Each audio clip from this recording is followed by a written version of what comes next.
Is it time? It is time for us to do what we have been doing, and that time is every day. We'll see what happens. We'll know in a very short period of time, but it looks like it could be something that will be not good. Believe me, not good. I am a dissident. Don't move. Move. I'm saying no, why you hear Palantir, Palantir, Palantir, Palantir. Stop. Seriously, we need to release the F-scene list. Turns off. I am not a church boy. Turns off. They're full-on vampires. They hate our beef. They hate our beef. They hate our beef because our beef is beautiful and theirs is weak. Not good. Believe me, not good.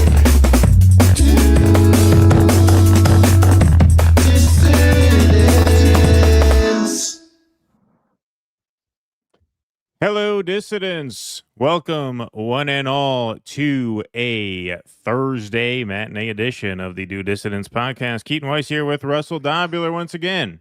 Hello. Hope everybody's doing all right today. Thanks, everybody, so much for being here. We're going to waste no time introducing a surprise guest. Such a surprise guest, such a last-minute guest, prompted a last-minute wardrobe change by Mr. Dobular here. Not even in the thumbnail. We will adjust that immediately after the stream. If we adjust it before the stream, it messes with the technology and the stream might not sync and we might not have a show at all. So, but we will get all that info straightened out right after this stream. But we are going to go ahead. But we want to play the ad, right? Yeah, of course. Yeah, of course. Right. Yeah, we're going to bring in our friend Kshama Sawant is our surprise guest of the afternoon. She is running as an independent in Washington's 9th District against Democrat Adam Smith. Before we bring her in, let's take a look at her new campaign ad. I'm Kshama Sawant, and I approve this message. I'm running as an independent socialist for the U.S. Congress because we are getting screwed over by both the Democratic and Republican parties, which serve the billionaires and multimillionaires. We need a new party for the working class. I was an independent socialist city council member in Seattle for 10 years, and I used my office to build militant mass movements. There will be no backroom deals with corporations or their political servants. Rather than make backroom deals with the billionaires and the city's political establishment, I went to war against them and won historic victories like the nation's highest minimum wage, the Amazon tax, and unprecedented renters' rights. My campaign for Congress is fighting for free healthcare for all funded by taxing the rich, ending all military aid to the Israeli state, shutting down ICE and the detention centers, stopping the data centers and the AI-related mass layoffs, and for national rent control and to massively expand public social housing. I am the only candidate in this race who is fighting for demands like these. I am also the only candidate in this race who has a track record of defeating the billionaires and winning historic victories for working people. My main opponent is 29-year incumbent Democrat Adam Smith, who has voted for tens of billions of dollars for the genocide in Gaza, who has voted to block United Nations food aid to Gaza, and who has voted to give over $906 billion for Trump's wars. Adam Smith has also voted to create and fund ICE to slash hundreds of billions of dollars from Medicare and Medicaid funding and to bail out the billionaires after the 2008 Great Recession. Adam Smith needs to go. Look, working people are angry. They understand that capitalism is a steaming pile of shit and they're looking for fighters. My city council office turned Seattle politics upside down to win breakthrough victories for working people. Join my campaign now so we can do the same in the US Congress. I have a message for Jeff Bezos and his class. We are coming for you and your rotten system. Solidarity.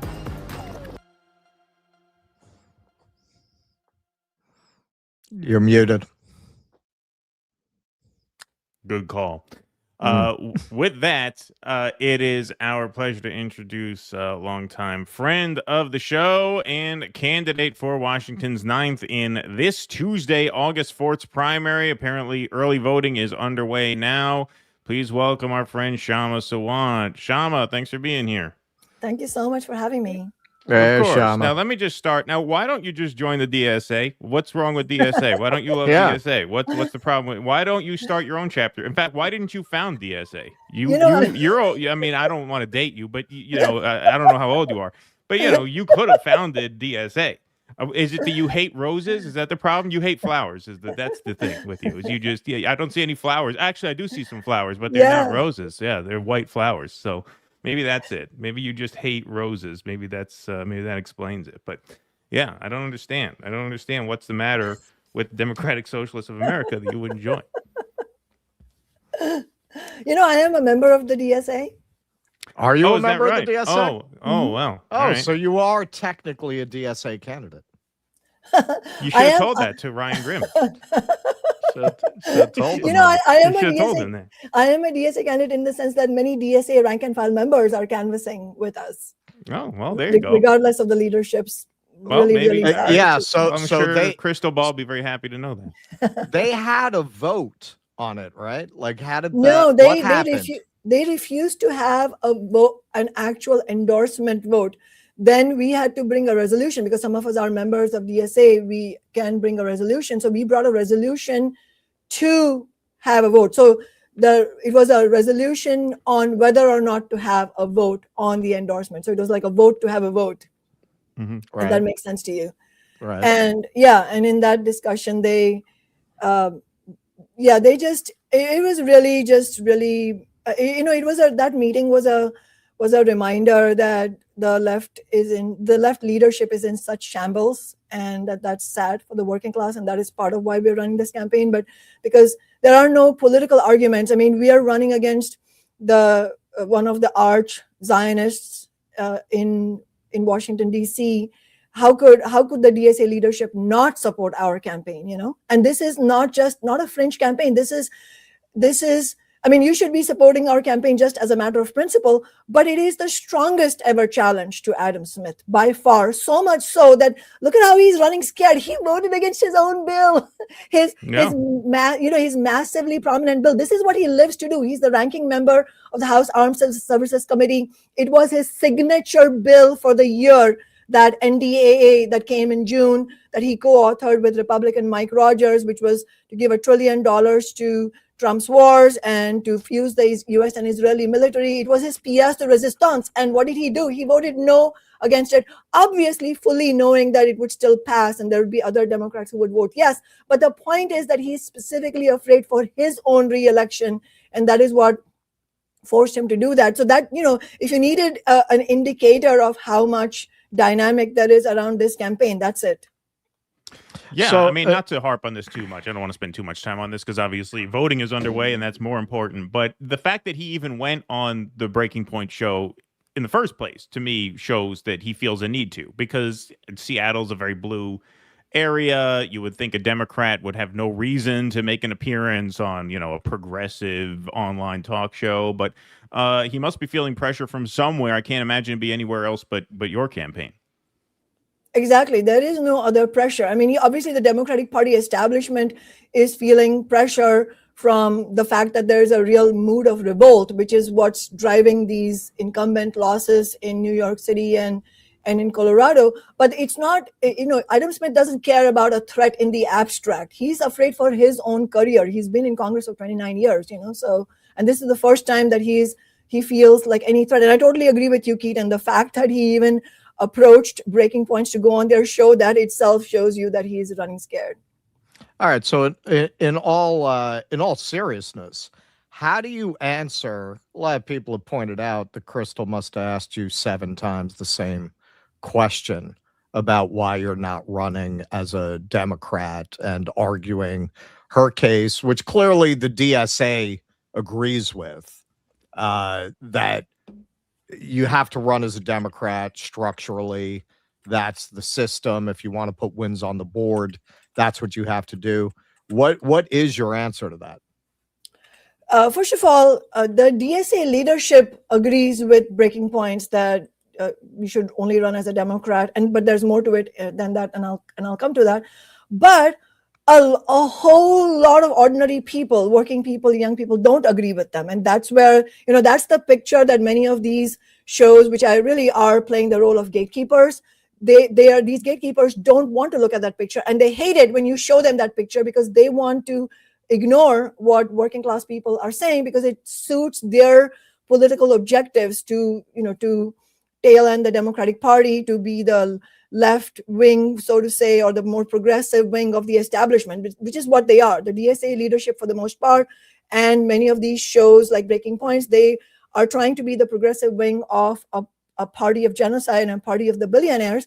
And many working class people are rejecting that idea. Obviously, a lot of people who vote for us are also voting for Democrats in other races. And that's always been true. We would never have won any of our 4 elections on the city council had we not won over people who otherwise vote Democrat. But the point is that regardless of whether people vote Democrat or not, people are angry. And that's the part they're missing. And I would really urge your viewers, if you haven't seen the comment section on that episode on Breaking Points, it will restore your faith in maybe just maybe we can actually build a working class movement, because there's close to 4,000 comments there. And as one of the commenters said, we've never seen such a almost unanimous comment section. I mean, as much faith as I have in building the working class movement, I was astounded by how much support we've gotten from working people. But yeah, as far as the question, why do we not run from the Democratic Party? I mean, as I pointed out many times on that show, the starting point is not even about the Democratic Party. The starting point is the question, can working people win any substantial victories, let alone a fundamental shift away from capitalism, without actually carrying out a fight, a real class war back against the capitalist class? And if the answer to that question is no, then it begs the question, well, then can you carry out that type of fight, which if we agree we need that fight, can you carry out that fight from inside a party of the same billionaires? The answer to that question is also no. But I did point out, as I pointed out in that show, I said, look, technically you could be a registered Democrat. I could have run as a Democrat. I mean, there's nothing legally preventing anyone from doing that. But the political question still remains the same. Even if you run as a Democrat, once you get to Washington, D.C., what do you do in order to win for working people? So if you want to win universal public health care, if you want to win an end to the genocide, if you want to win an end to military aid to Israel, then any of these things will absolutely require, I don't care what any of the gatekeepers says, this is the fact, it will require you to carry out an all-out fight back against, and I say back because capitalism is class warfare against the working class, even though you may not see it at every moment, that is what it is every moment. And so it will require you to fight against the billionaires, but fighting against the billionaires will also require you to fight against the leadership of the Democratic Party and the Republican Party. How do you do that? How do you win an arms embargo against Israel without even being willing to do the bare minimum, which is saying, no, I am not going to support Hakeem Jeffries for House Speaker. That's the bare minimum. And you have AOC and Zoran Mamdani who have given an unconditional endorsement to the genocidal Democrats. And so that's, those are very practical questions that we are asking, and those questions need to be answered regardless of whether your starting point is as independent or as a Democratic Party person. Yeah, I mean, and I think especially in a jungle primary situation, there's Right. no argument against running as an independent because you're all in the same pool anyway. It's not like you have to run two separate races or, like our friend Jose Vega did both because New York is a closed primary. So he ran as a Democrat to get media attention, and now he's on the ballot because he did two separate ballot drives. But if it's a jungle primary, I don't see any reason at all to run as a Democrat, especially someone like you who has an established record as a public servant, as an independent. So where does the race stand right now? Election day is this Tuesday, August 4th, but I understand early voting is open right now.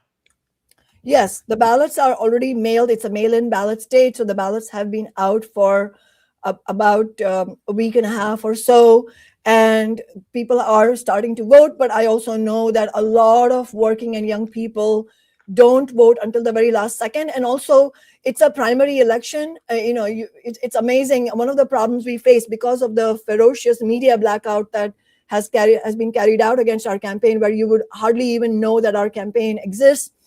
We run into a lot of people who will say, wow, I love everything she stands for, but it's in November, right? The election is in November, right? So, we have to remind people that, well, there's a primary election first. That's the first hurdle that we need to get through, because as you said correctly, Keaton, it is a jungle primary, meaning regardless of party affiliation, everybody's in the same primary, but only the top two vote getters go into the general election, to the November election. Obviously, Adam Smith is going to be one of those top two vote getters. And so our fight is to be the other one. And it's one of those, it's two things. One is there a real dynamic, a buzz around our campaign? Absolutely. There's no question. And, it's not just me saying it because it's my campaign. It is objectively true that there is a real buzz, real excitement about our campaign.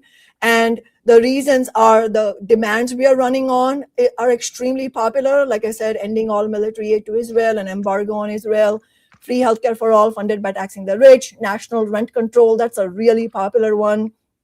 And then shutting down ICE and the detention centers, and also a public sector living wage jobs guarantee funded by taxing the billionaires, which is a very important demand to unite American-born people and immigrant working people, because we always face the divide and conquer in the working class. So we have to push back against the divide and rule.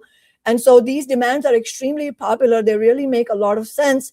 And there's a lot of excitement around my track record, our track record. I mean, I was on the Seattle City Council for 10 years.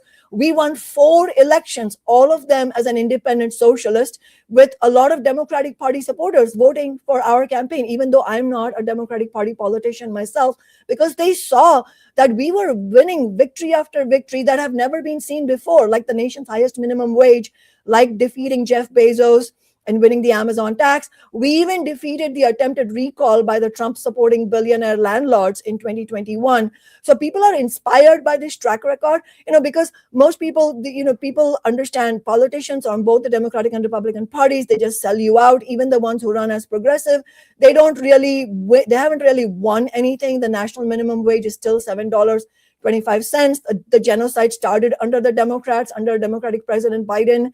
So people are just disgusted by politics, but when they see a campaign like this, they're super excited. But on the flip side, because of the media blackout by the corporate media, and unfortunately by many of the gatekeepers in the progressive establishment, it also means that we have our work cut out for us in terms of letting people know about our campaign. And so that's what we're doing. So we are in the thick of the GOTV. So if you're watching this, and if you're anywhere in driving distance, carpool distance in the Seattle area, you need to come out and canvass with us, because we are creating what's called the force multiplier. If you as one person, you show up, we will end up letting hundreds of people know about the campaign. So keep in mind, your single lone self, you can make a huge difference, and every vote counts. And yeah, if you guys have a moment, I'd also like to tell you all about how the Democratic and Republican parties are trying to maneuver in this primary.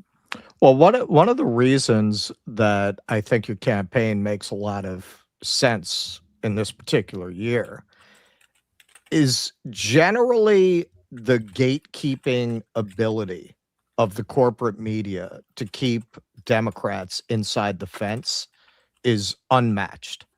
When you see the way that they tried to sell Haley Stevens in Michigan, it's exactly the kind of thing that for my entire life would have worked.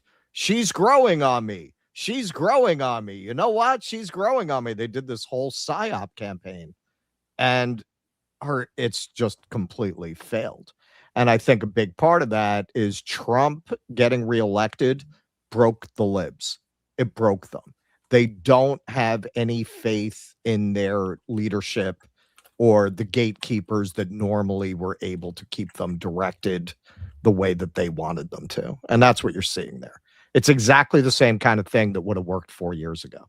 And it was apt. If anything, it seemed to have hurt them this time because people are much more aware, I think, of the way that those manipulation campaigns work. It's much more transparent.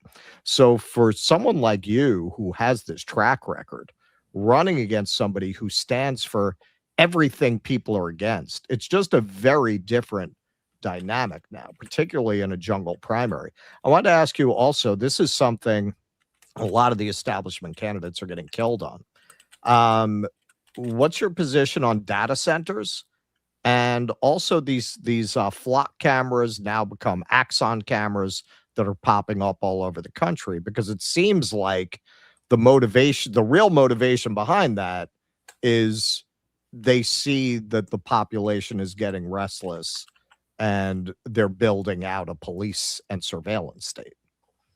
Yes, that's definitely part of it, a big part of it, the population becoming restless and a mood of revolt being created. And then the other aspect of it, of course, as we know, is that capitalism is such a system where the billionaires, multimillionaires, the few people at the top who own the overwhelming majority of the wealth in society because they rob working people of their wages, they are always constantly in search of the new avenue that will expand their profit margins. And capitalism is a rotten system, also full of contradictions in such a way that, you know, the avenues sort of dry up over time, and then they need to look for more and more exploitation, more other avenues of destruction, which is also explains why war and genocides and all of this imperialist war, why that is so prevalent even now, despite the fact that the vast majority of Americans are just angry about it, and they still keep doing it because there's a lot of profiteering to be made out of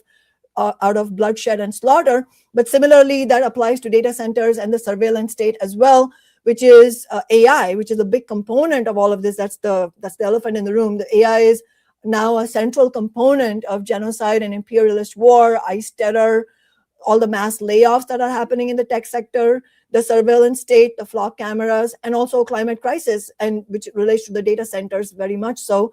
Right. And all of this is because AI is now the new frontier for super profits for the super rich. And so we absolutely need a massive fight back. And our campaign is, and also our organization, Workers Strike Back, you know, Russell, you're wearing that t-shirt. Workers Strike Back is absolutely opposed to data centers and to the surveillance state, obviously the flock cameras. In fact, a lot of our members are starting to look to how we can organize in our local areas, you know, because it's a nationwide organization, Workers Strike Back. And actually already in two small Midwestern cities, Pine Hill, Minnesota, and Pekin, Illinois, Workers Strike Back members in the area have already become part of some victories that we have won. And that shows you two things. One is that you can win against the Democrats and Republicans and the billionaires who are invested in AI profits. But it also is a reminder that those individual victories will not be enough. We will need a nationwide movement to build resistance against it, because we're not going to win every single battle. I mean, we saw what happened in Utah.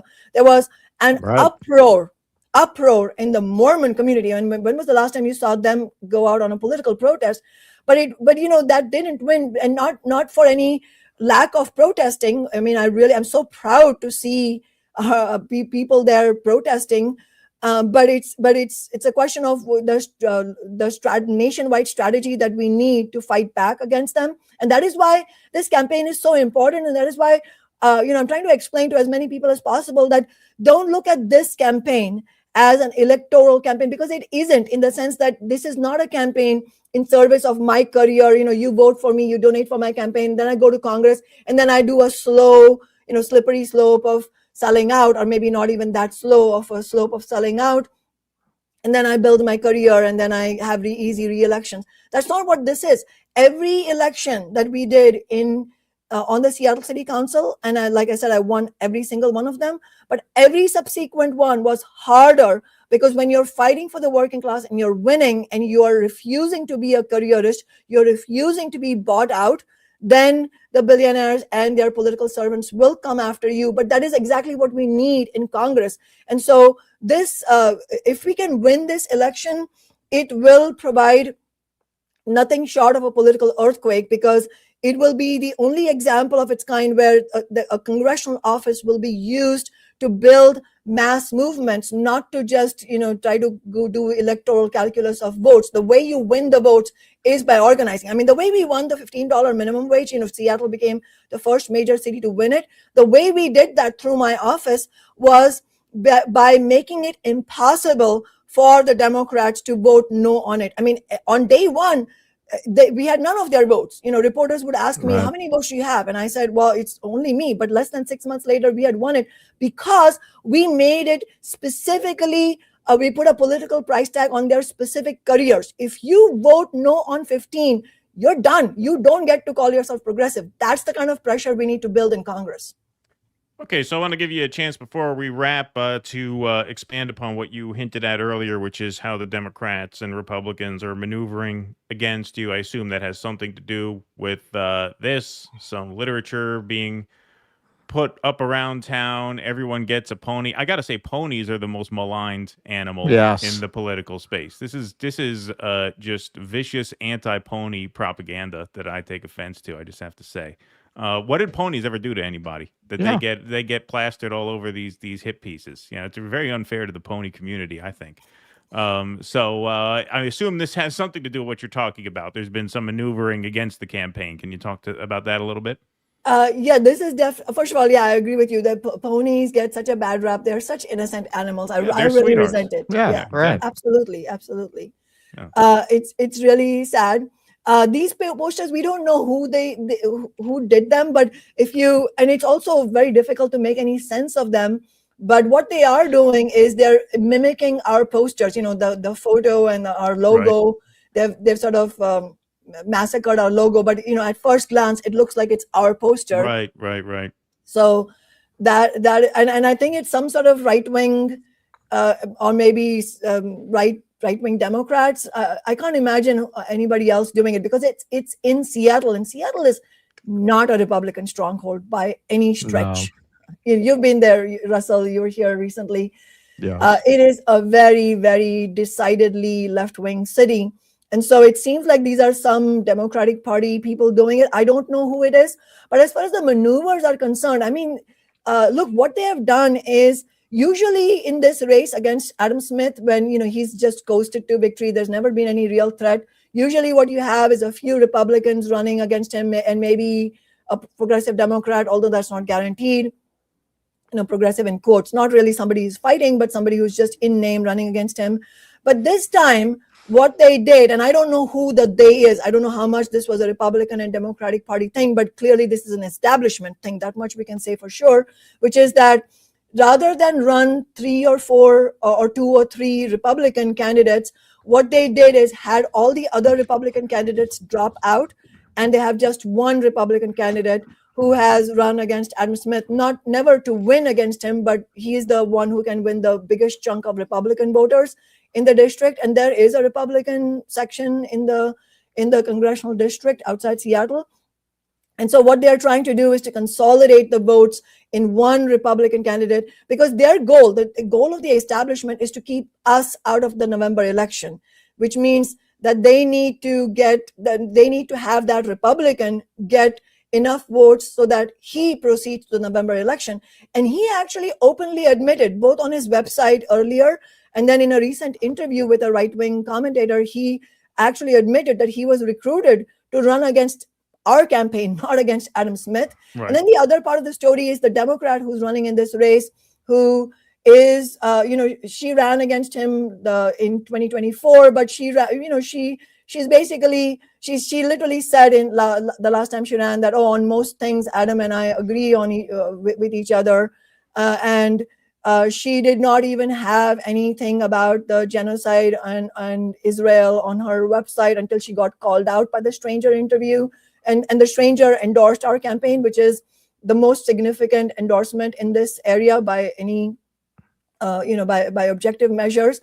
But she's still in the race, and she has raised a very small amount of money, like $23,000 or something like that. And she has only 8 recorded unique itemized donors in this campaign. Wow. So it is not a campaign that has any hope of going to the November election, but the purpose that it will end up serving, whatever is in her head, effectively the purpose will be to take away votes from us. It really, what it's reminding us of is how, remember in 2020, how all the Amy Klobuchars and all of them dropped out, and they left Elizabeth Warren only in the race to take votes away from Sanders. Right. They always do a little that. bit like that. Yeah, exactly. They did that here with Jose. What's his name? Michael Blake. Yeah, Michael Yes. Blake In the race. ran against him. That's right. All right. Well, the website is shamasawant.org if you'd like to get involved. Shama, do you want to anything else to say about how people can get involved in the home stretch of this primary? Yes, if you have any questions, please reach out to it. Send an email to campaign@kshamasawant.org. Otherwise, just go to the website and sign up on volunteer shifts. No matter where you are, you can sign up for a phone banking shift. That is to get out the vote. So these are GOTV phone bankings. It will directly help us get out the vote. So please don't be shy. We had a worker strike back meeting last night, and some of our members actually are flying out from other cities to come to Seattle and canvass. And obviously locally, we have a lot of people canvassing. But just one last thing to mention is, if you think you live in this area, make sure you have your ballot. It's in your mailbox, or it's sitting on your dining table, and it might end up in the recycling bin, but make sure it doesn't. Make sure you fill out that bubble against my name and put it in the mailbox or in a ballot box. And if you didn't receive a ballot, then it's probably something to do with your address or something updating or whatever. You can still go to King County elections and make sure you're registered to vote, and then you can also vote. So basically, you can also go to King County elections, register, and vote all at the same time. But make sure you do that because your vote counts. All right. Well, the primary is this Tuesday. Shama, always great to talk to you. Best of luck, of course. And we will be in touch either way. Thank you so much. Shama. Great talking to you. Bye-bye. Thank you, Shama. Bye-bye. All right, that's Kshama Sawant, everybody. Round of applause in the chat for our friend Kshama making a surprise appearance here on the show. And then we will, of course, be back on Sunday night at 7 o'clock. And then the primary is Tuesday in Washington. Also, Michigan. Yeah. What's his name? Syed, man, I guess that debate was really a disaster. I didn't even watch the debate. I watched the second half live, and then I went back and watched the first half the next day. Yeah, he destroyed her because she has nothing to offer. She has nothing to say. She just kept trying to go to weird identity politics stuff. Yeah, we got to do more for the black-owned businesses, and that's why I like black people, and I went to their neighborhood. It's like, what? Yeah, what? Just really a bizarre choice there down the home stretch. I still think they should have picked the dancing dits over her. If they were going to rig it for somebody, I they should have agree. picked I agree. McMorrow. Yeah. No, she's awful. They thought they could sell her as the authentic working class, which I've looked at our video on this, which was before the debate that we did a video about her. There are at least 10 comments in there of people from Michigan who say nobody talks like this.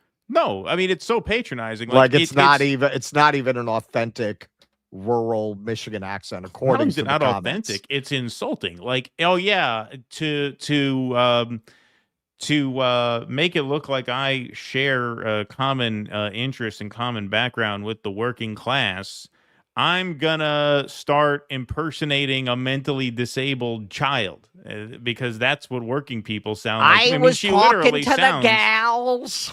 She sounds like a developmentally challenged she does. girl. That's what she's. Well, that's what that because voice is. she's doing a character. It's a character. She's doing a character, and that's what she came up with. Yeah. Exactly, man. Which, I mean, it tells you a lot about what her idea of working class is, that's the way that she would project that persona. Maybe she's impersonating Helen Moran. Maybe you gave her the idea with Helen Moran. Maybe she watches the show and be like, you know what? When I'm alone at night, Helen Moran talks to me in the mirror. Helen Moran.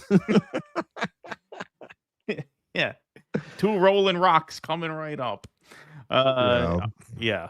All right. Rumbling says that ugly thing over Fauci's left shoulder, his Herman Munster wife, Christine Grady, who served at the NIH during COVID as head of the Department of Bioethics and Testing on Human Subjects. Facts. I thought what's her name was there too. Wasn't Laura Ingraham there at the hearing as well? I saw some of her reactions.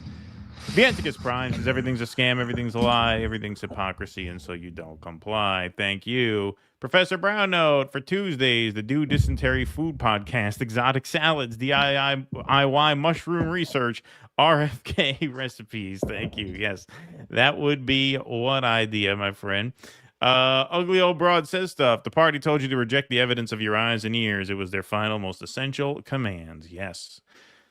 George Orwell, 1984. Ugly Old Broad also says, Kshama, there's a whole lot of retired and disabled boomers behind you. We need you just as much. I wish you the best in taking down the establishment. Thank you, Ugly Old Broad says stuff. Appreciate that. Though I'm busy finishing Corn Pop Chronicles Volume 1, I've created a new game on Facebook, BRB, where you guess if the post was from a boomer or bots. Thank you, Abiding. Appreciate that. Yeah, man, I think a graphic novel of the Corn Pop Chronicles would be pretty epic. I love that idea. Yeah. That is good stuff. I like it.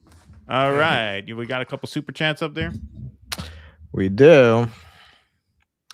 All right. Mishutski, super sticker. Thank you. Light cheese. Hey, guys, your Due Dissidence Plays Gmail address is not accepting emails. I submitted to your main email address. Is that true? The feed or the plays inbox, they say. Yeah. Yeah. I don't know. That's weird. Russell set that up, so yeah. I mean, I've got emails in there, so I don't know why that would be. I'll try emailing it to it myself and see if I get it. Matt from Wisconsin. Instead of wasting my time watching DD on Tuesday, I took my son to the park, did an oil change on my truck, and made sweet love to my wife. See, there you go. There you go. Good for you. There you go. That's living, man. That's living. That's living. What did I do instead of wasting my time doing Due Dissidence? What did I do on Tuesday? Forget what I did on Tuesday. I was reading. Oh, you know what, man? I meant to do this. All right, you already did your reads, right? Yeah. All right. I'm gonna get on the next break. I'm gonna get Joel Whitney's book and put it back there. We're having Joel Whitney on Sunday, the author of Finks, to cover something that actually our own audience really educated me about. I had never heard of the Congress for Cultural Freedom until our audience told me, hey, you're misinterpreting how a lot of this culture war stuff happens. There's intelligence services behind it. And I looked into it. They were right. So that led me into Joel Whitney's book. I'm pretty sure the audience recommended that book to me. So we're going to have him on Sunday to get into that history of how the CIA manipulated the culture. And one of the things I really want to talk to him about is reading his book about how they first set that up post-Cold War. It sounds like now, like they haven't really changed tactics. They've changed. I think they're more open about it, if anything. Like at that time, nobody wanted to admit they were CIA. Now the media hires CIA people. They hire them right out of the CIA. Right. Back then, you had to lie about it. Right. Yeah, exactly. All right. Let's move right on along here. Thanks everybody very much for being here. We got 1351 strong in the YouTube chat. We got 397 over on Rumble. Please do smash that like button and smash that subscribe button over on YouTube and the follow button over on Rumble. All right. So, hey, what do I know? What do I know? But if I were gonna create a virus that then became a global pandemic, and I was gonna lie to the public about my hand in creating it, I personally, that is just me, I would not write down what a liar I am in my diary. I don't really. Not, I mean, that just seems to me like a ridiculous choice. But hey, I'm not an expert, so what do I know? That's I'm just a layman over that's here. like after you kill the hitchhiker, you write down where you buried the body. Well, I tweeted out. This is like if John Gotti were on LinkedIn. You know what I mean? like, why would you write anything down? But I guess he wrote it down. So Rand Paul starts tweeting out revelations from the Fauci diaries. My investigation uncovered that Anthony Fauci kept a diary. What he wrote privately and what he told the country are two different stories. Today, I'm releasing his entries from December 2019 through December 2022. Fauci writes in his diary, January 26, 2020, now we know the market was not the source, it was the amplifier. That is January of 2020. The wet market was already off the table in his own private notes. He also tweets out February 1st, 2020, diary entry, the call that produced proximal origin, 12 scientists, only 2 concluded it was natural. Per Fauci's own notes, the rest felt that deliberate insertion was possible. This was never a 50-50 room. April 9th, this was really, at least in New York, I think April 9th, 10th, 11th, 8th, somewhere in that second week of April was when daily deaths were spiking. Fauci calls George Gao, head of China's CDC. Gao confirms asymptomatic people transmit.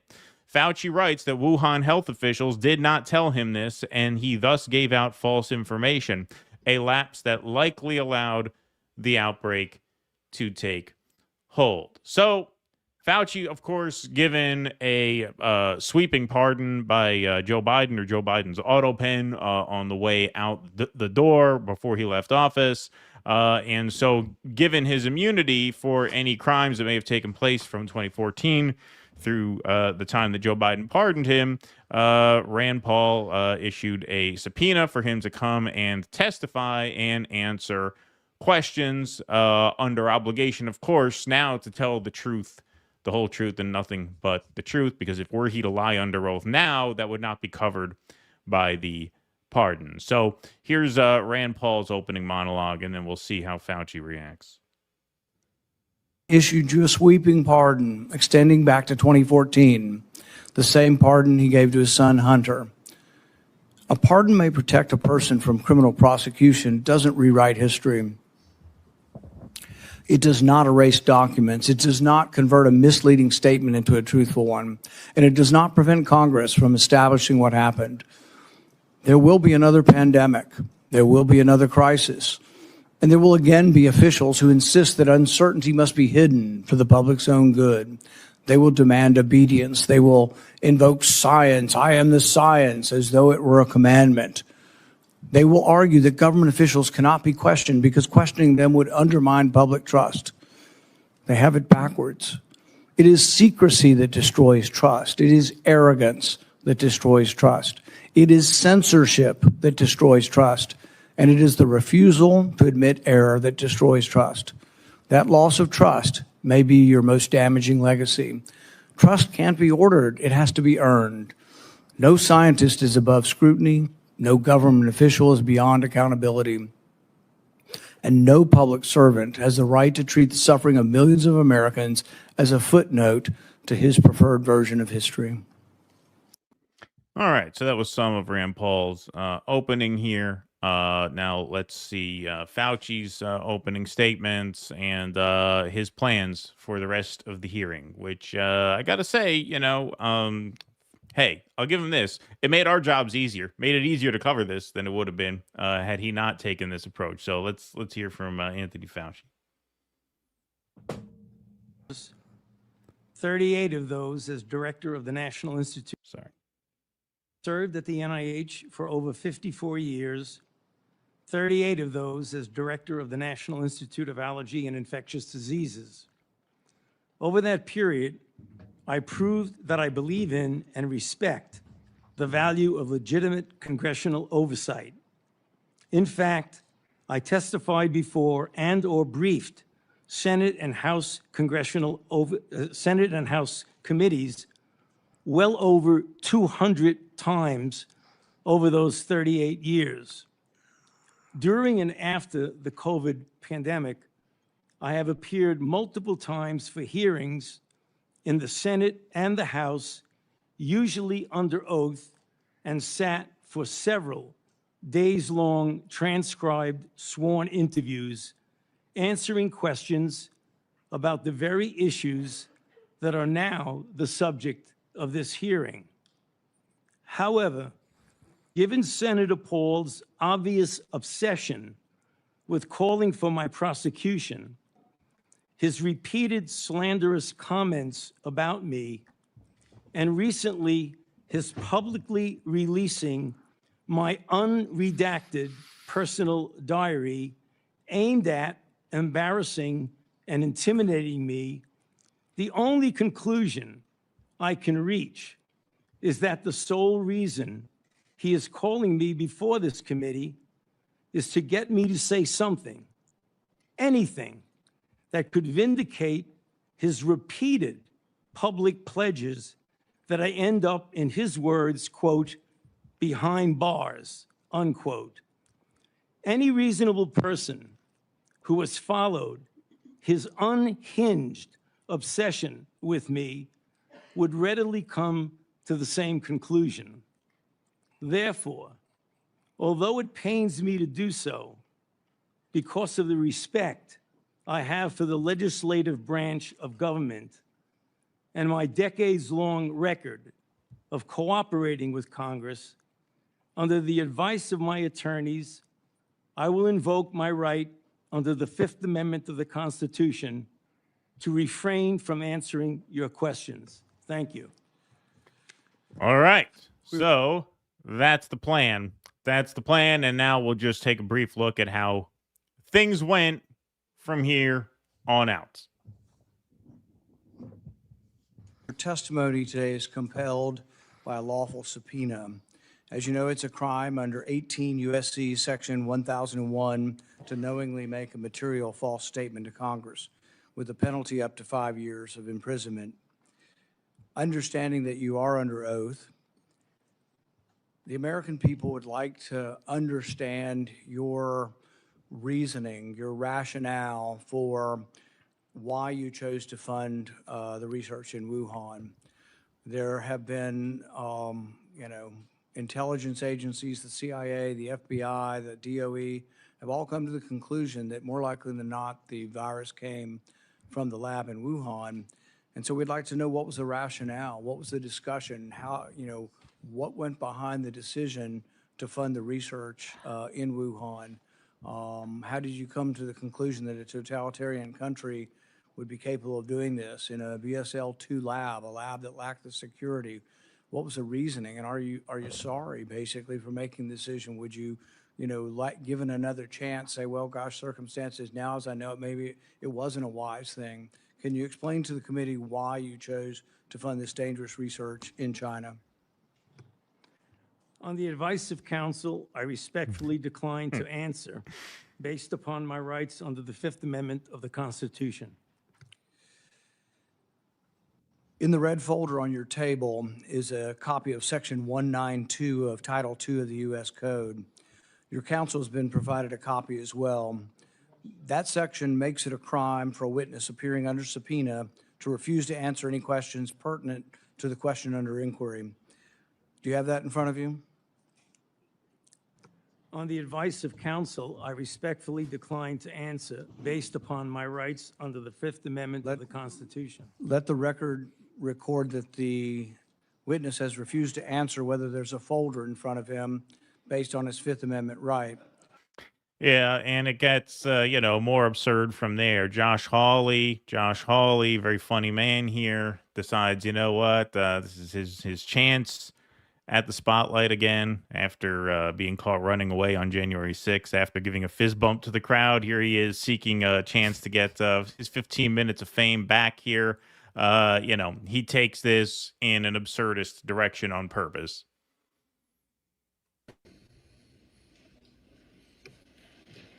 On the advice of counsel. Why is there a lag here in my video? Go ahead. What day of the week is it today? There it is. On the advice of counsel, I respectfully decline to answer based upon my rights under the Fifth Amendment to the Constitution. What color tie are you wearing?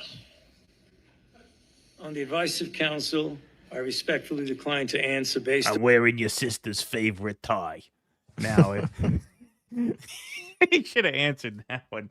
You gonna say I perjured myself? Prove it. You calling me a liar? Prove it. Call your sister right now.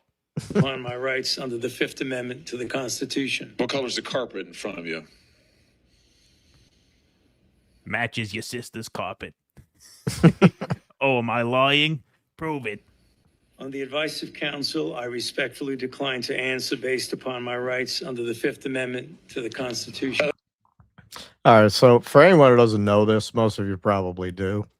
The reason it's easy to put somebody in that absurd position is if you're going to take the fifth, you can't answer any questions. Any. So at that point, you could just go, what shoes do you have on, right? And they have to take the fifth. If they answer it, that's it. They lose their Fifth Amendment shield. So as the hearings went on here, Rand Paul got testy with Fauci's lawyer, who tried at one point to speak for him.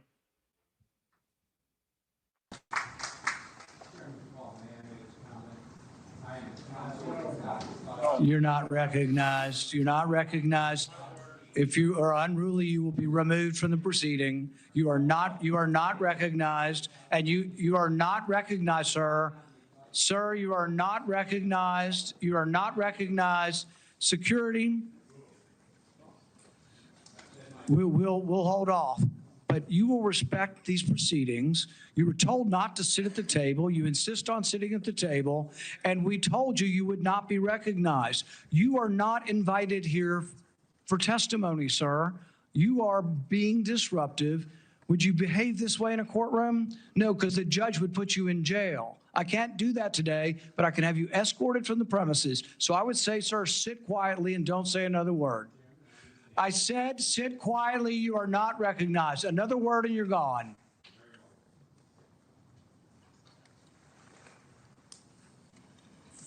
So, Mr. Chairman, I'd like to hear what the attorney has to say.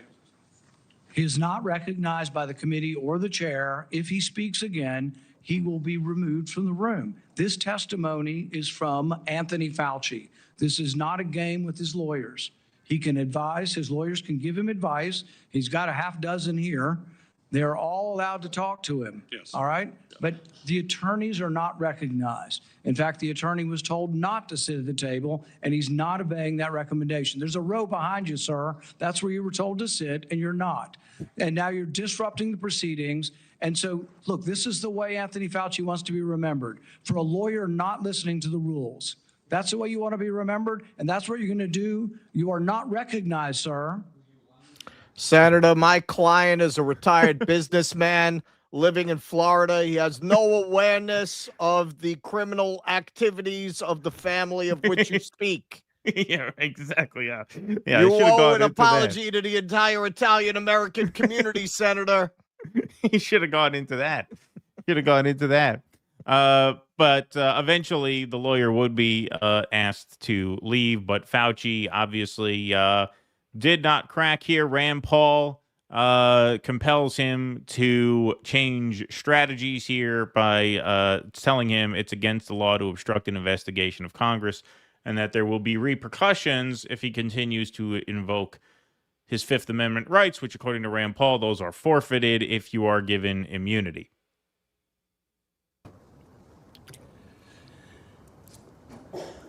The chairman has denied your assertion of privilege and directed you to answer, but you nonetheless refuse and stand on privilege despite the existence of the pardon. The committee will have to consider after this hearing what appropriate action should be taken against you for the failure to testify after being directed to do so. It's against the law to obstruct an investigation of Congress. There will be repercussions to your refusal to testify today. Senator Peters. All right. Now, the repercussions, as I understand, would be contempt of Congress, which carries a maximum sentence of 1 year in prison. I'm sure Fauci, with access to the best lawyers, would get him far less time than that, if any. I mean, he might be able to argue that this is a malicious prosecution or whatever. Who knows what they would be able to argue. But my money is on Fauci never seeing the inside of a jail cell. I don't think that is in the cards. But what this says here is that he is willing to go through that ordeal so as to not cause himself the kind of reputational damage that would come from admitting what is plainly obvious, which is that what he knew about the virus and its origins was not what he was telling the public in the early days of the pandemic and the days approaching the lockdowns, January and February, which we saw in the excerpts of the diary that Rand Paul teased out there for us. So here is Rand Paul announcing that he's going to bring up a vote to hold Fauci in contempt. A privilege that is unsupported because of your pardon, and after being denied to do so, this committee has scheduled a vote next week on a resolution certifying your contempt. All right, so that is where things stand right now. My opinion on this has been consistent all along. I think the reason there was so much suppression of discussion about COVID was because they knew that that would, of course, lead to discussions about the origins of the virus, which I think are pretty obviously come from some lab, whether it was here in Chapel Hill, as Jeffrey Sachs says, or in China. I think it was obviously a man-made virus. I don't think there's much question about that in my mind. Now, me, crazy conspiracy theorist that I am, take things a step further, and this is just my opinion based on what I've observed for YouTube. I am not stating this as fact. This is my opinion. My guess is that this was a bioweapon that was leaked on purpose in order to stem the tide of populism around the world, in order to force people to trust the experts again and put in place a discredited bureaucracy, not just in the United States, but all around the world. I think getting rid of Trump was a part of that. I'm sorry, I don't buy this leaked right as the Democratic primaries were wrapping up and we were heading into a general election where Donald Trump was on the ballot a second time. I don't believe that's a coincidence. That's my opinion. I don't have any proof that there was any conspiracy there. I'm not citing any specific evidence. I'm just saying that is what I think. That is my belief as someone who has thought 9/11 was more or less an inside job since October of 2002.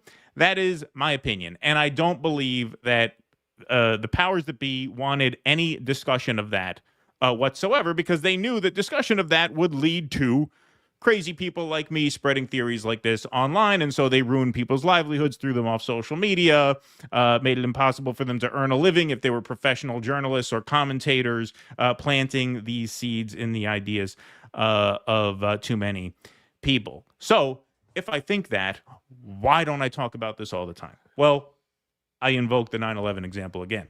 I was of the opinion for many, many years that if the truth or anything resembling the truth ever came out about 9/11 being more or less an inside job. In other words, I'm not saying I know exactly how it was done, but I think at the very least they had advanced knowledge of a plan and deliberately ignored that in the hopes that it might happen to give them the justification to launch a century of never-ending war in the Middle East. That's why the document was called Project for a New American Century, culminating, of course, in the war in Iran that we have now.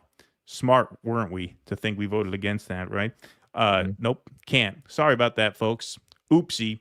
But I spent many years thinking, hey, once it clicks in people's minds that 9/11 was more or less an inside job, that's going to cause a revelatory revolution in consciousness. In other words, that is going to unlock the secrets of politics and geopolitics and global economics that leads to a wave of change. And guess what? That didn't happen. That didn't happen. Remember when they unclassified those 20 some odd pages that said that the Saudis were much more involved in 9/11 than the Bush administration wanted people to know?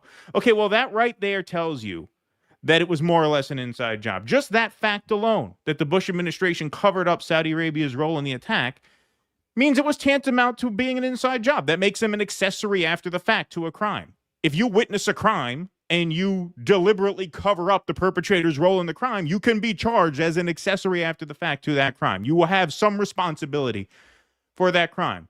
That news came and went, and no one cared. Why? Well, that's the big question. That I can't tell you. But it seems to me that the more red-pilled you get, the more you understand that actually for the amount of people who claim to want that red pill, most of them at the end of the day want the blue pill.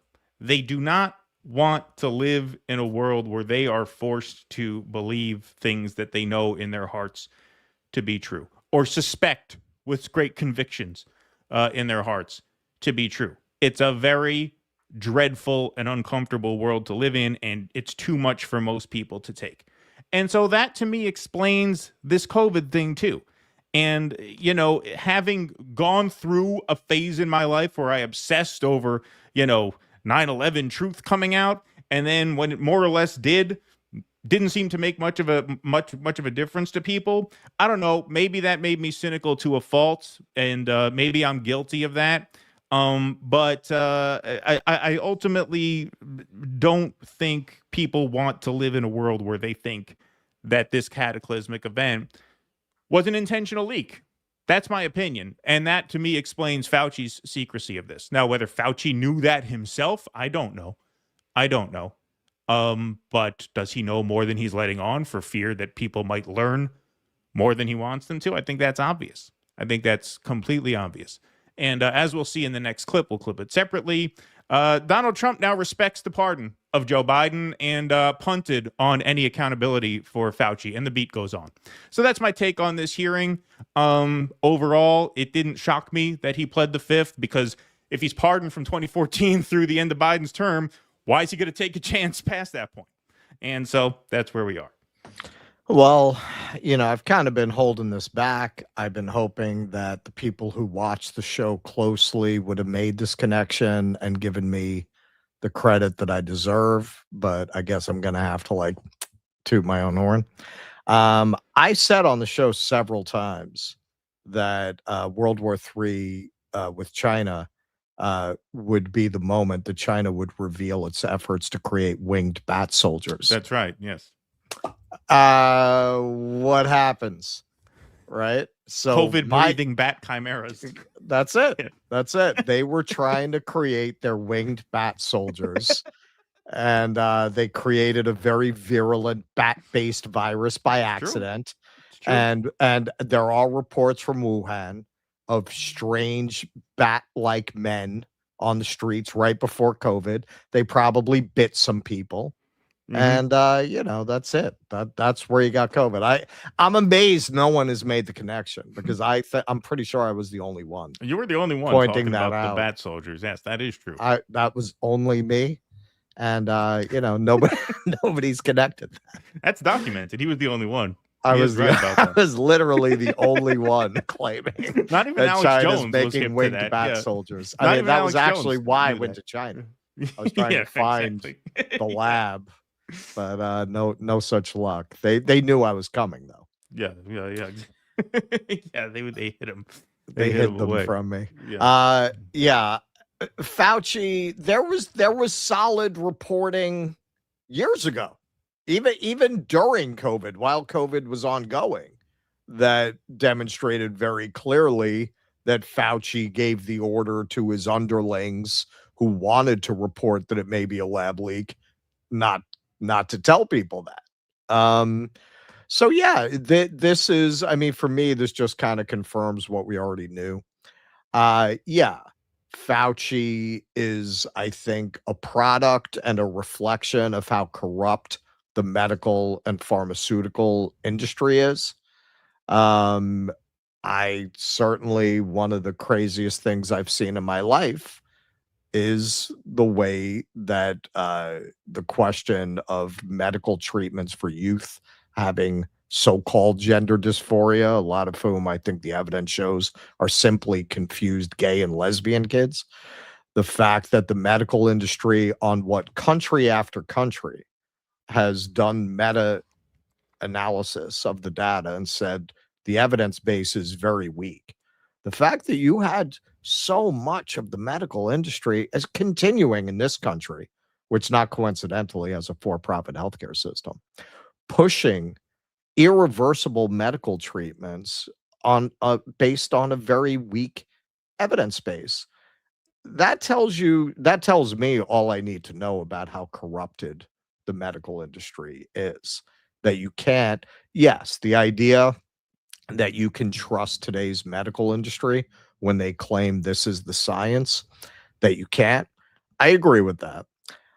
Part of the reason I personally, and I think that is true of you too, you can speak for yourself. Part of the reason that we have never really focused on this subject is it became such a poisonous culture war subject that when you say things like this, which I think are self-evident about Fauci, about the medical industry, the people who rush into the void left by the lack of credibility of the medical establishment are felching crackpots like RFK. And I personally have not wanted to elevate that kind of idiocy and that kind of misinformation. Two things can be bad at the same time. And whenever you have a loss of authority like that, unfortunately, a lot of the people who rush to elevate themselves are not necessarily better. They're people who see an opportunity. And very often they are people who are deeply unqualified, because it's only in an atmosphere where what constitutes a qualification comes into question that these people can be taken seriously.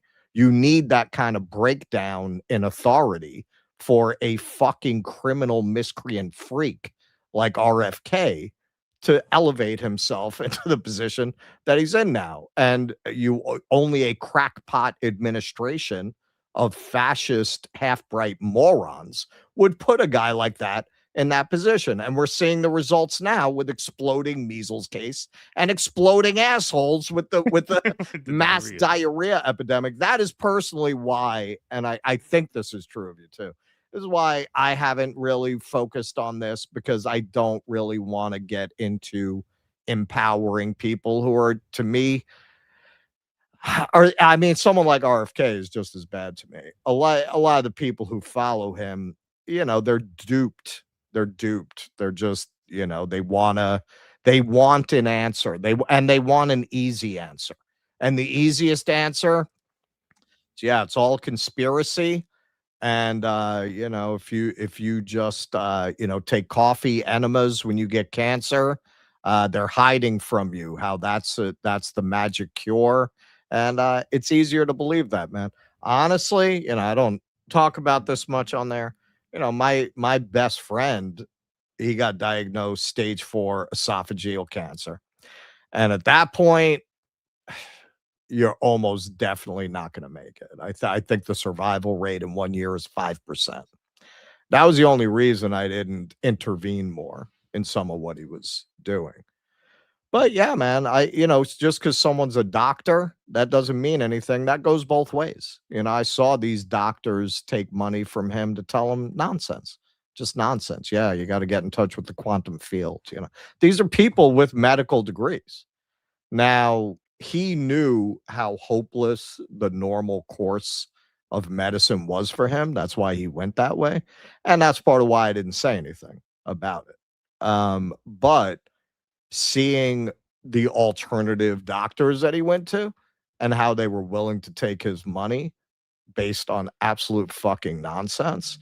Yeah, that goes both ways. Now you're going to see more of those kind of doctors in the children's health fund defense and the RFK camp than you're going to see within the legitimate medical industry. Like, yeah, the legitimate medical industry, there's a lot of criticism there, but that doesn't mean everyone who's outside of it has something to offer. And that's how these fucking grifters get rich. They get rich selling people nonsense, just absolute fucking nonsense. And they have absolutely no conscience about preying on desperate people. I mean, I saw that with my friend, man. I saw that with how you're watching a guy who's, dying, man, probably one of hundreds or thousands of people whose money you took.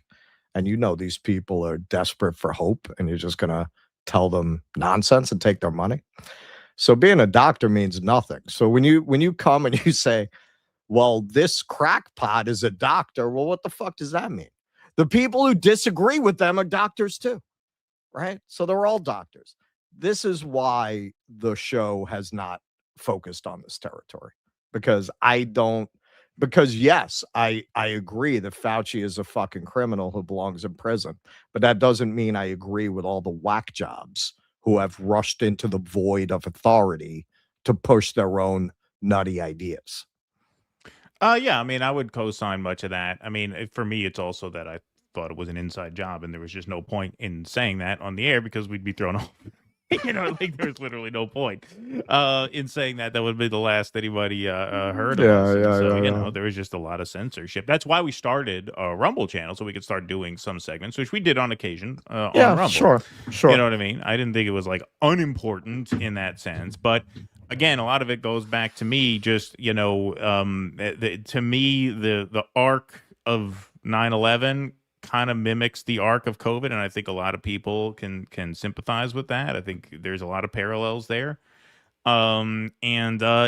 These big questions are just not the golden keys that you think they are, because people like what comforts them and they hate what scares them, and that is just kind of I think they want to be able to believe in something.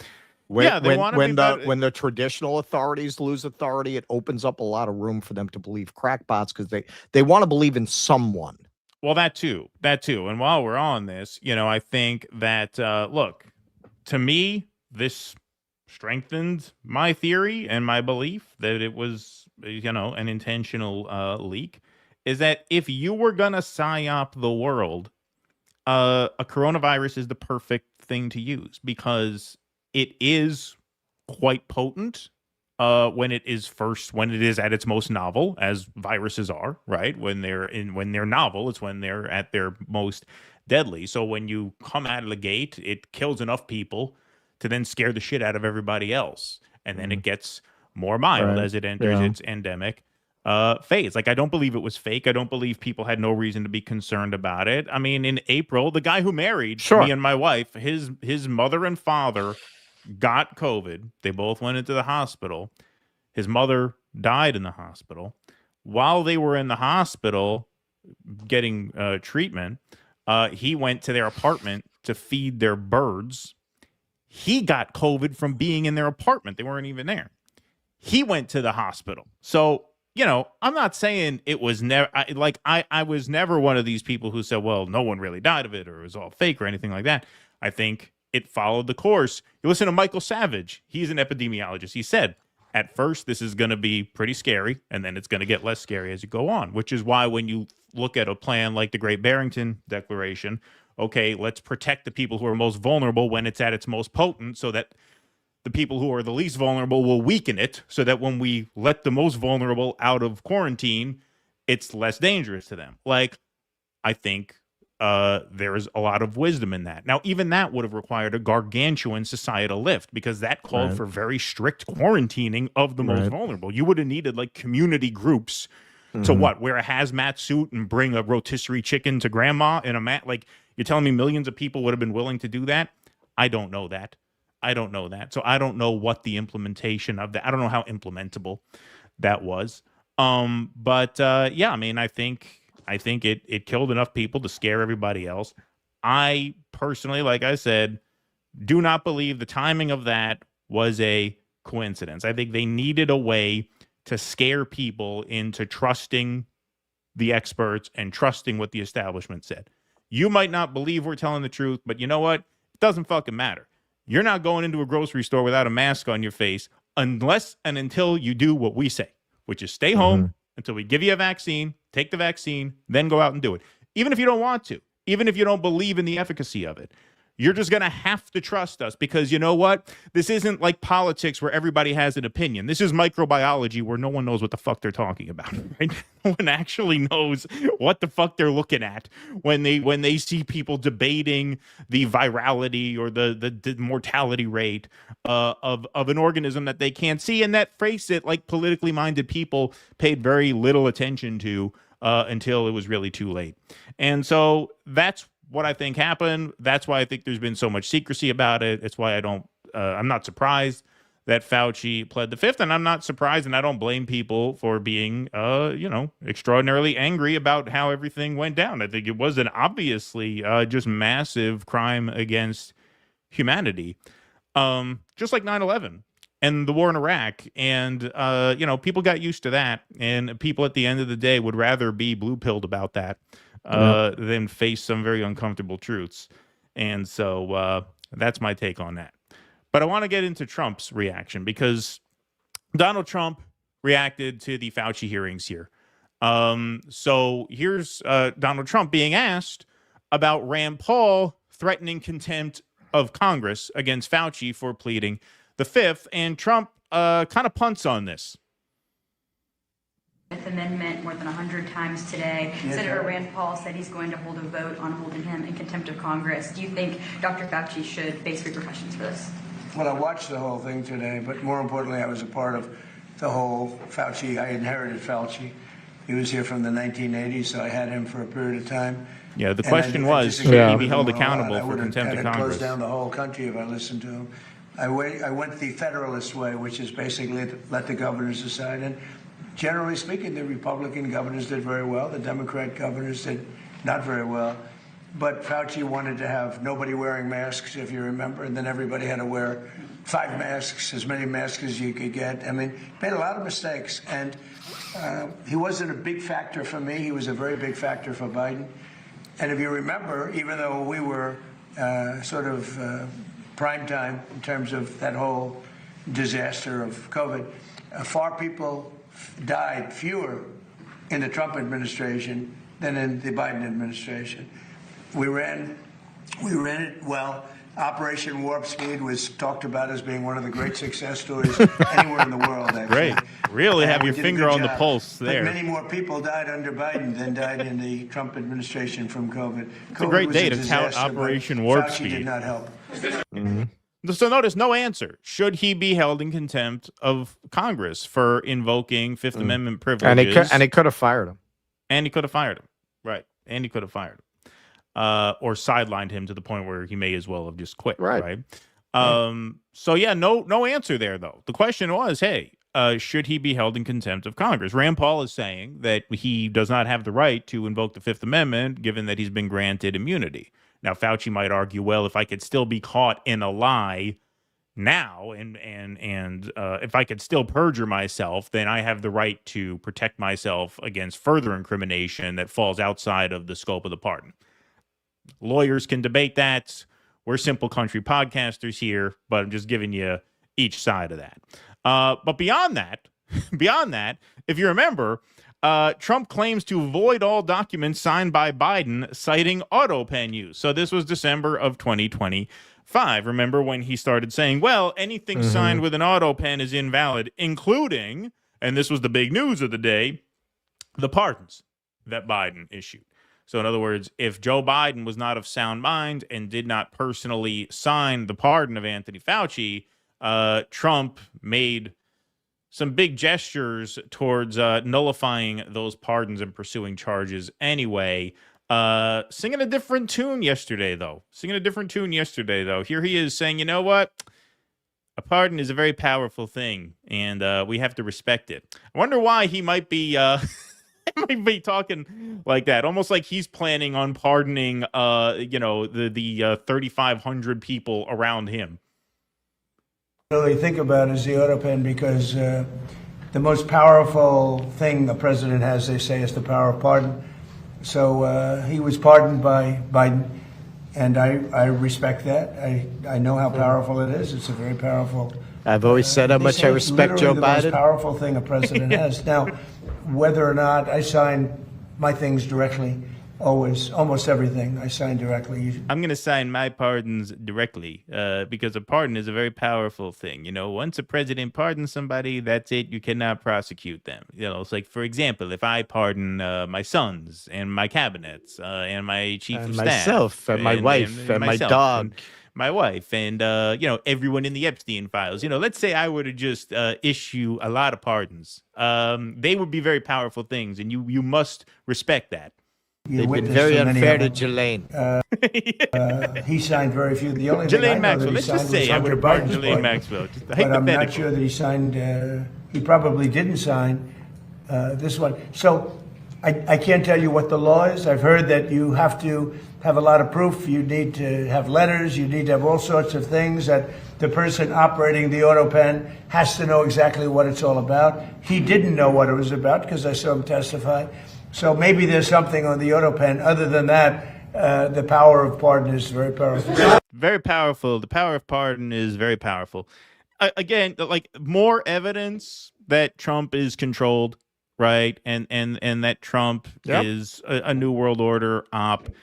This guy cannot shut the fuck up about the 12,000 votes in Arizona and Georgia and Pennsylvania and you need to find me this many here and that many there and mail-in ballots and ballot harvesting and mules and counting after the deadline, blah, blah, blah. Won't shut the fuck up about any of that. Yet he never mentions, ever, and I won't repeat my whole conspiracy rant from the previous clip. You can go watch that. That'll be clipped separately. But I will say, I mean, if you do, I can go get Joel's book. Yeah, that's right. You can go read Joel's book. Forget about get Joel's book.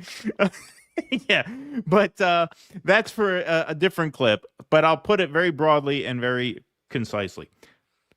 In my opinion, I think this is pretty obvious that the handling of COVID was designed to destroy Trump. I think the timing of the pandemic was designed to destroy Trump.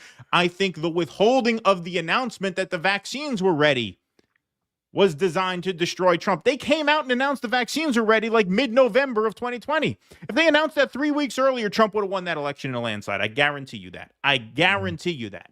So that was blatant election rigging against Donald Trump, in my opinion. And this fucking idiot never mentions that.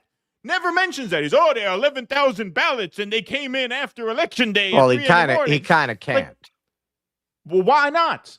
Because it would draw attention to the fact that he was behind the vaccine, and there's a large portion of his base that doesn't like the vaccine. Yeah, but he says that anyway. Like, if there's that's because he has no discipline. Yeah, but you're right. If there's evidence of election rigging, it is the entire timeline of the pandemic. He was cruising to re-election that entire time. The economy was relatively good. There were no new wars. The first term was not the disaster. I don't think it was a good term because I'm not a conservative. But it was not the disaster that a lot of people thought it was going to be. The Democrats destroyed their party to nominate a mummy who couldn't talk. There was no way he was losing that election.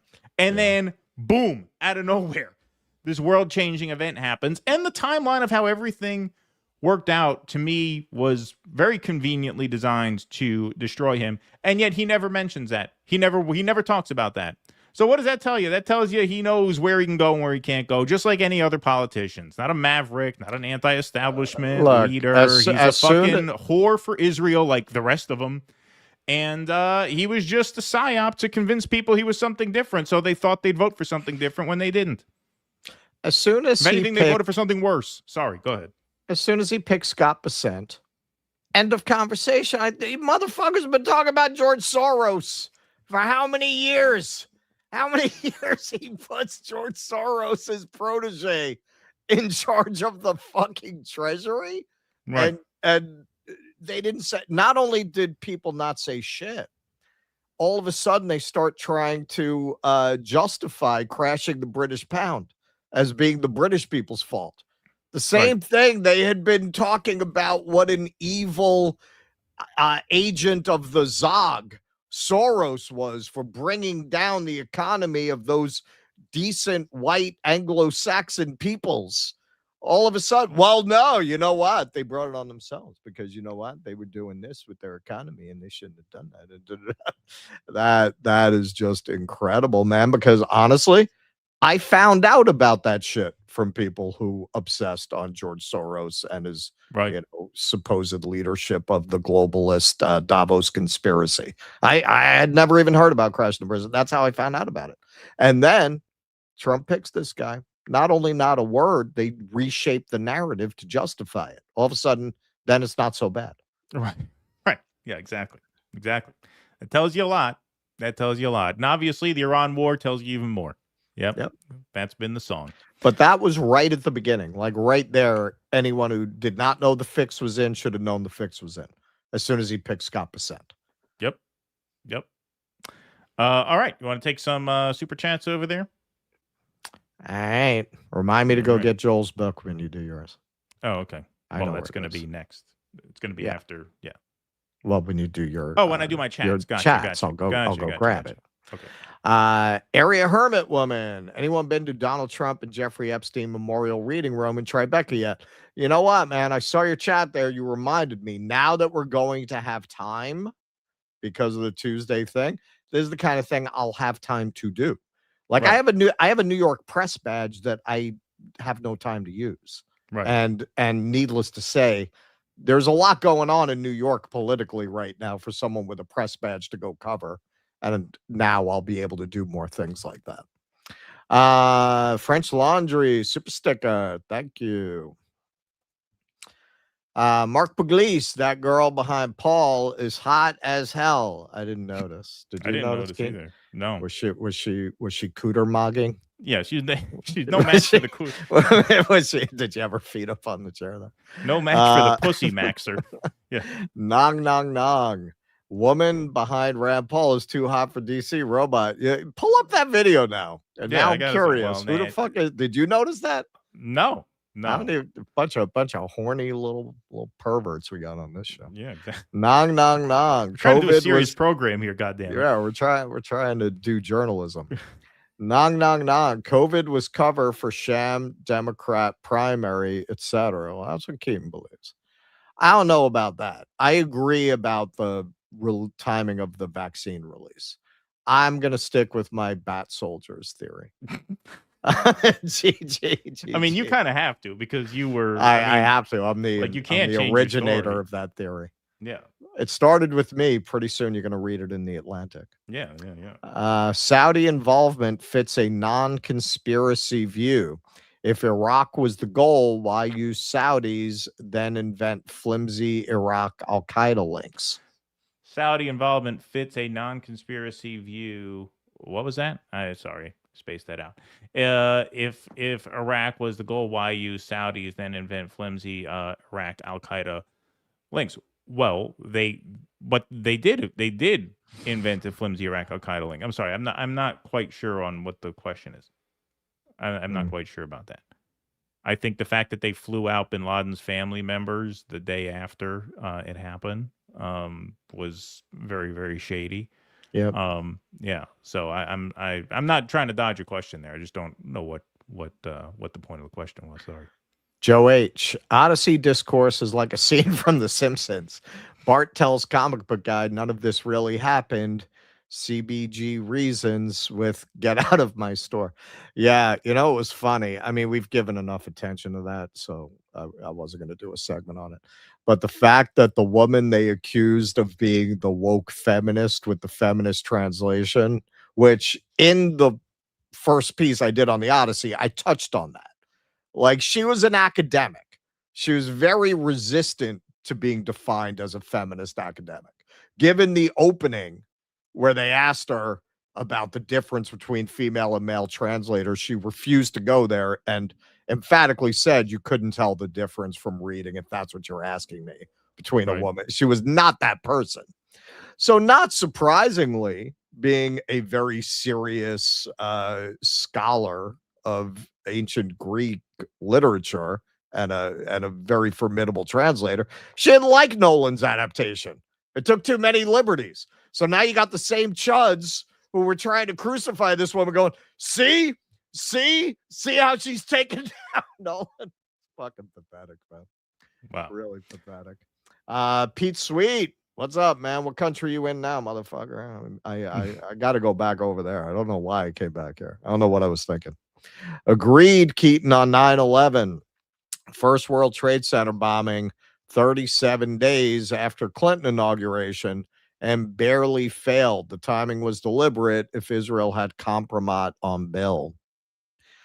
$2.3 trillion missing from the Pentagon. The fact that there was a memo warning of the attack, nothing was done about it. I mean, you can go on and on. Oswald was not marksman enough. Yeah. There had to be a second shooter. Jody, as a conspiracy theorist, I've given up too. I look to the future. I always assume it's a false flag. I won't take an mRNA again. And yes to bat soldiers. See? There you go. See, I'm building a movement, man. Based. All right, I'll be right back. All righty. All right, folks. Before we move on here, just want to tell our Rumble friends about Rumble Wallet. We are now accepting tips on Rumble Wallet. Several of you have already supported us through Rumble Wallet, which is great because technology is changing, and so is the way that money works. And Rumble Wallet is in the game for keeps. It takes all the complexity of the new economy and makes it simple. So you can choose Bitcoin, dollar-backed stable coins, or even digital gold backed by real gold. There's no complicated setup. It connects you to MoonPay, so you can use your credit card, your debit card, or your bank and be up and running in minutes. And like I said, once you're set up, you can even support your favorite Rumble creators like us directly. We now have the Rumble Wallet right under the screen, which you can send us tips through. You can even Rumble rant us through your Rumble Wallet as well, and it's a great way to do it because the platform takes 0 fees when you tip us through your Rumble Wallet. So it's a great way to support your favorite creators on Rumble. So to get started, scan the QR code or click the link in the description and download the Rumble Wallet. From there, you can set your wallet up, tap buy, and you are in the game. So that's the Rumble Wallet at wallet.rumble.com. You could also scan that QR code or click the link in the description. Okay, let's move over here to our aforementioned Rumble rants. EO Shush. I appreciate Kshama Sawant talking about the class war, workers' rights, genocide, and the data center. Could she talk about what workers really care about, the misogynist attacks on AOC? Did Crystal? I didn't even watch the full Crystal interview, honestly. Did they get into that? I did watch. Did they talk about the misogynist attacks against AOC and the breaking points? Or was that just EO Shush's joke? I didn't know. No, I don't think so. I don't remember. Epstein eyes are watching you, says Anticus Prime. AI companies are buying up rare, out-of-print and old books and destroying them from 404 Media. Read that. Up to great work. I heard That's that horrible. Too. Yeah, that is no good. How much would they pay me for my book? Very valuable and rare. It's not even written yet. I can write one a month when the mortgage is due. Yeah, there you go. Eric Rousseau, science pleads the fifth. Science also got a pardon. Fauci is Dr. Smith from Lost in Space. Thank you, Eric Rousseau. Kemen G says, I agree, Mallory McMorrow would have been a much better choice, if only because she's way hotter than Stevens. Yeah, if they were going to rig it, she was clearly the one to rig it in favor of. Like, it's a blue wave. You put her in black lipstick and a leather bustier. Yeah, exactly. Like, look, in a blue wave those year, gingers look hot as gods. A generic lib, you're like, yeah, she kind of looks like, what's her name? She looks like the spokesperson. Who's the spokesperson for Biden? What was the Psaki? She kind of looks like Jen Psaki. Yeah, a little bit. Like that type in an environment like this could have won. I could see it. But no, they definitely backed the wrong horse, for sure. EO Shush, they came for the ponies, and I said nothing because I'm not a pony. During COVID, they came for the pangolins, and I said nothing because I'm not a pangolin. Then they came for me. Thank you. Mike Dyke Bagike. That's a funny name. Good afternoon, gentlemen. Anthony Fauci should be tried, charged, and executed for the deaths of millions. The switch needs to be flipped, and Mr. Castillo is here to volunteer. Oh, is that Michael Castillo? Or are you Mike Dyke Gadike? All right. All righty. Let's why don't we move right on along? All right. So look, there's your homework, kids. Finks by Joel Whitney. That is going to be our big interview Sunday. So If you haven't read it, I know a lot of you have. That's how I even know this book exists. So Elon Pape, who won't give us an interview, is going to get covered up here. But the guy who will give us an interview, let's see. It's the way it works around here. That's the way it works. You want to have the spot of honor, you got to give us an interview. All right, so that's the homework. Check out Finks. We will have Joel on Sunday. Really looking forward to it. Okay, so we call this, there's a little piece we call Tate in the Taint. We got some Tate. Somebody's getting some Tate in the taint over there in the courthouse, in the jailhouse. All right, so here, you ever heard the expression, watch out what you wish for, you might get it? So here's Andrew Tate begging the authorities to come for him on Candace's show. Here in Miami. I'm right here in Miami. Come get me. Arrest me. Perp walk me. Put me on the news. Tell everyone I'm a human trafficker. You think I'm not versed? Check, you think I'm not ready? I'm a Navy SEAL in this check. shit. Come get me. Raid my house. Take my stuff. You think I sleep with a full phone full of evidence? You think I don't wipe my phone every night? You think I'm dumb? Come get me. Arrest me. Let's do this all over again. I've done it for 4 years in Romania. You think I'm scared of your state jail after an Eastern European gulag? I'm staying right here. Well, your wish is the government's command, apparently. They came and got him by his request. Both Andrew and Tristan Tate have been arrested by U.S. Marshals outside of a private event in Miami, Florida, following an extradition request by the U.K. government against the brothers on over 50 charges related to rape, arranging or facilitating trafficking for sexual exploitation, assault occasioning actual bodily harm, as well as additional charges relating to illegal child images and pornography. All right, let's take a look at that arrest there.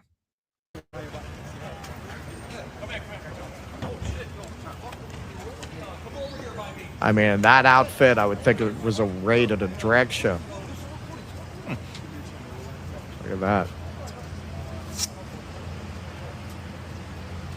Yeah, well, they abided by his request to come get him. They came and they got him. That's right.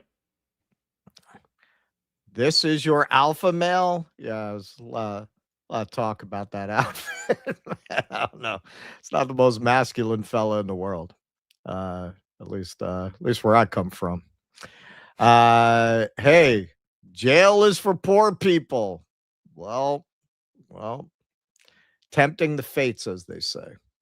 Tate Brothers are being threatened, treated like Jeffrey Epstein in jail, their lawyer says. All right, so this guy kind of wants to be the next Nick Shirley, I think, Tyson Hockley, outside the jail, lamenting that there aren't protesters. Everybody, I'm currently outside the jail where Andrew Tate is being held, and dude, I don't see anybody here, bro. There's not a single, I mean, it is raining to be fair, but bro, not a single person with a sign or a protest or anything, guys. Look at this. I'm pretty sure that right up there, it's like one of these buildings. It's pouring rain, but nobody here. What's going on? Listen, guys, I'm better looking than Nick Shirley, and I'm twice as stupid. Give me some money. Lawrence Southern nails it. Last Andrew Tate fan discovers bots. Yeah, what do you think? This guy has real support? No, that's online support. Follow me here on X for more coverage and to support my work. Listen, man, you gotta go after some Somalis. Yeah, right. On exactly. that money. Yeah. You gotta do some race baiting. Listen, kid. I'm gonna give you some free advice here. You never want to be on the pedo side of the argument. Right. You never want to be on that side, man. That's not even with the kind of scum that you're fishing for here. That's a bridge too far, man. It's a little too on the nose. They don't want anybody looking at what's on their hard drive. They stay away from that stuff. So from the New York Post, the Tate brothers are being harassed by other inmates and treated like Jeffrey Epstein while they await extradition in a Miami lockup, their lawyer has claimed. Controversial manosphere influencers Andrew Tate, 39, and his brother Tristan, 38, were arrested by U.S. Marshals at a bare-knuckle boxing event in Miami. Dressed like that? You go to a bare-knuckles boxing event, dressed like Liberace? Or like a bare-knuckles fisting event. Boxing event in Miami on July 18th, and are being held in secure housing in federal detention. The brothers are fighting extradition to the UK, where they face a combined total of 59 criminal charges there, including rape, sex trafficking, and offenses related to indecent images of a child and extreme pornography. The charges have, quote, put a target on their back for them to get stabbed, jumped, murdered, their lawyer Joe McBride told reporters after a scheduling hearing in court Monday. Every time somebody walks by their cell, they get called a word that starts with a P that's more appropriate to Jeffrey Epstein and not appropriate to them. Well, that's for a court to decide, Mr. McBride. McBride said, speaking outside the C. Clyde Atkins U courthouse, there's a pecking order in jail. It's very real. And when you come in with those allegations, there's no excuses. McBride added that the child sex claims meant that the brothers are seen as fair game and the public is green lighting for them to get murdered in jail. These allegations against them are the worst for a multitude of reasons. It's one of the reasons why they're in solitary, he said. We hope to get them out. Andrew Tate's X account, which McBride told the Post is being updated by his team as he does not have access to a phone, has repeatedly stated that he is being held in the jail's special housing unit and has, quote, no commissary, no phone calls, no yard time. It is also claimed that his neighbor is, quote, a cannibal who screams throughout the night. So this is from the Andrew Tate account. I am in special housing unit. My water faucet is broken. I am not allowed bottles of water in SHU. I have nothing clean to drink. My only water comes from the shower, warm and from a brown and filthy faucet. It has given me persistent stomach problems.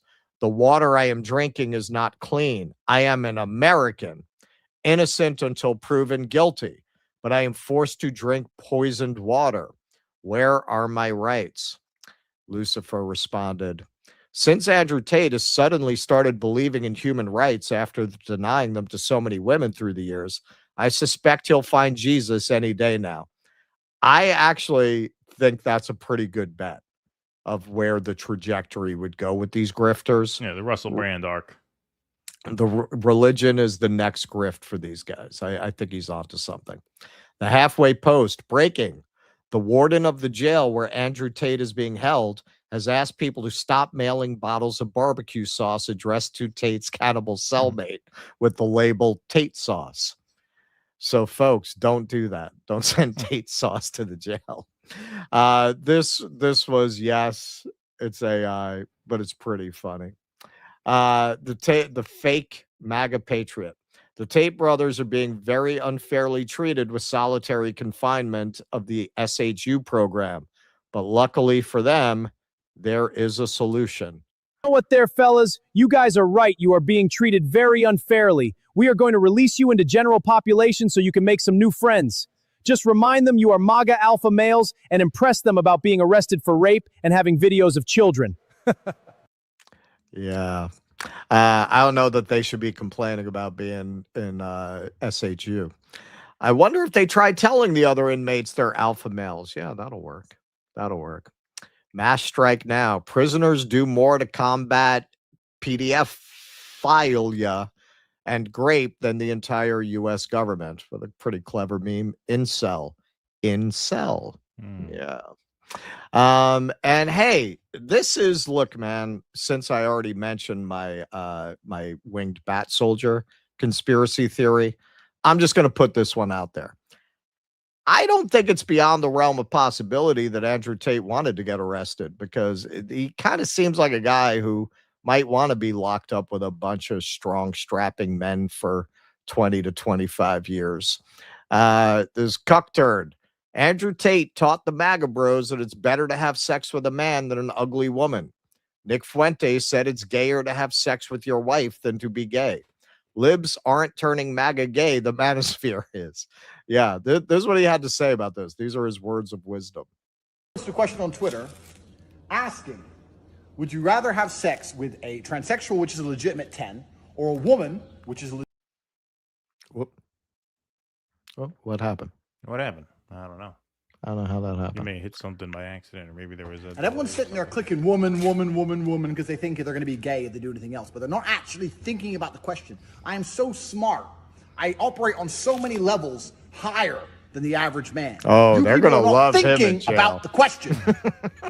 When I say a 1 and a 10, I mean Megan Fox with a dick. That's the tranny. Or Hulk Hogan with a pussy. That's the girl. This is the question I'm asking. Megan Fox or Hulk Hogan? So you're thinking, well, I don't want to be gay, so I just clicked the girl, the number 1, did it? You're going to fuck Hulk Hogan? Okay, there's a pussy, but he's got mustache and muscles and shit. He's all hairy, big dude, interesting 6'5". Mm-hmm. It's pretty gay to me. That sounds pretty gay. I don't care if it's a pussy. That is gay. Whereas Megan Fox, okay, he's got a dick, but maybe you can like scoot it out the way. I'm still Megan Fox. It's an interesting thought You know what I'm experiment. saying? At least she's small and shit. You can get your hand around her neck, mess her up. You ain't messing up Hulk Hogan. Hulk Hogan's gonna mess you up. So this is the question I'm asking. You need to operate on a higher plane. Think about this. This is important. This is cultural. This affects the world we now live in. What is straight? What is gay? It's all a big sliding spectrum, isn't it? Because if you're gonna sit here and go, oh no, it's gay to bang Megan Fox with a dick, I counter that argument. It's gay to bang Hulk Hogan with a pussy. So which one is it? Well, let's just suppose, for sake all of right, argument, Hulk Hogan had a pussy. Close your So eyes. you know, and so you imagine. know what, what's gay? Being fixated on these kinds of questions. That's pretty gay. Now, there's nothing wrong with that, man. Like if you're gay, that's fine. That's fine. But when you promote an extremely misogynistic and homophobic philosophy to young men, well, there's a certain hypocrisy in the fact that you seem to also be promoting homosexuality among those men. As my compatriot here has often pointed out, it's a gay movement. The manosphere is a gay men's movement. You know, you go to like working class men, they're not like this, man. This is not manly by any meaningful standard that most people have. What I see when I look at this, and I always say I see it through a certain generational lens. This is what you could pass off as manly to a generation of young men who don't even know what that is. Right. Such that, like, you're talking back in the day, being a man, everyone would have called these guys bundles of sticks. All these guys, all these manosphere guys. You think take Archie Bunker. You think Archie Bunker would look at this guy and go, oh, that's a man. That's a man, eat it. That's a man. Come on, man. Like this is a generation of virginal kids idea of like what a tough man looks like. And you know, look, innocent until proven guilty. I don't know all the details of the case. It seems like, given that these guys literally had Trump advocating for them and they're still getting busted, it seems to me there's probably a there. Like I don't think they're being set up. I think there was a little too much smoke behind that fire at this point. Like when it first came up, and again, I never dug that deeply into this. I thought maybe, from a distance, just remotely. Now, like this keeps coming up, and you had Trump advocated to get them back from Romania, and then they got charged again, and with more serious stuff, and with claiming their stuff on the computer. Yeah, they probably did do that shit. I mean, in my opinion, they should have their day in court to prove their innocence or guilt. But it just shows you, like, this whole space that they're part of that in a way Andrew Tate was a pioneer of, it's full of the worst people on earth, because no decent people would promote what they're promoting to gullible young men. They would feel too bad about it. So naturally, these people are scum. Not all of them are criminal scum, but they're all essentially scum. These guys just seem like they're probably among the worst of them. Yeah. I mean, it is, Andrew Tate is the larger than life cartoon version of an alpha male, the way Donald Trump was a larger than life cartoon version of a businessman, right? And so their appeal is to people who want some foray into that world, but who have no access to it, right? If you're a disenfranchised worker in the Rust Belt, you have no you have no gateway into capitalism, and so you get swept up by the cartoon capitalist, the Ronald McDonald version of that. Andrew Tate, it's the same exact thing, right? People with no experience of sex, obviously, or masculinity, for that matter, they are seduced by the over-the-top cartoon version of that, which the more you examine it, obviously it is a movement of repressed people, many of whom I think are repressed gay people. Because of course, like that kind, like as you mentioned, like any like working men who would even entertain any of those ideas. Imagine like rolling up in a bar in like Woodlawn. Hey Eddie, I was thinking the other day, suppose Hulk Hogan had a pussy and you fucked him. Would you be less of a fag than, say, if Jamie Lee Curtis had a cock and balls and you fucked her? I mean, that'd be end the conversation. You'd be banned from the bar. They would not allow you back in. If you came look, like that. Mary Jane is back. Exactly. So like people don't talk like that. People don't.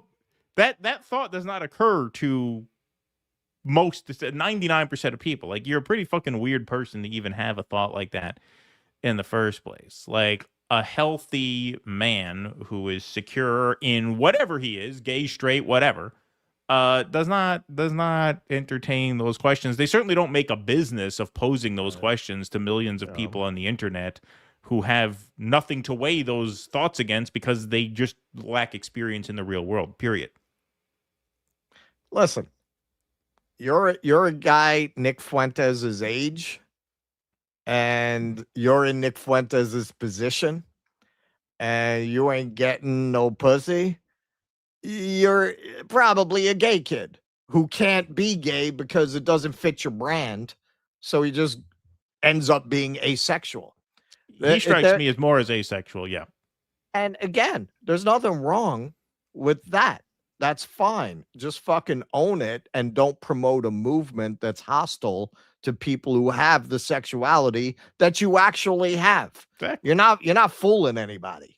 Hey, there's nothing wrong with being asexual. If fucking Graham Plattner were asexual, we wouldn't be in this. We wouldn't be having these kinds of problems. That's true. Why can't he be asexual? Why can't politicians be asexual? You know how much simpler the world would be if asexuals I mean, in reality, it's because it's a field that tends to attract alpha males. Right. It attracts testosterone-driven egomaniacs. Right. That's why. Yep. That's why. And this is why we can't have nice things, folks. Yep. All right. Let's go to some Rumble rants here. Eric Rousseau, Keaton is expressing his inner Kerp. Weiss up derp. Yeah, no, man.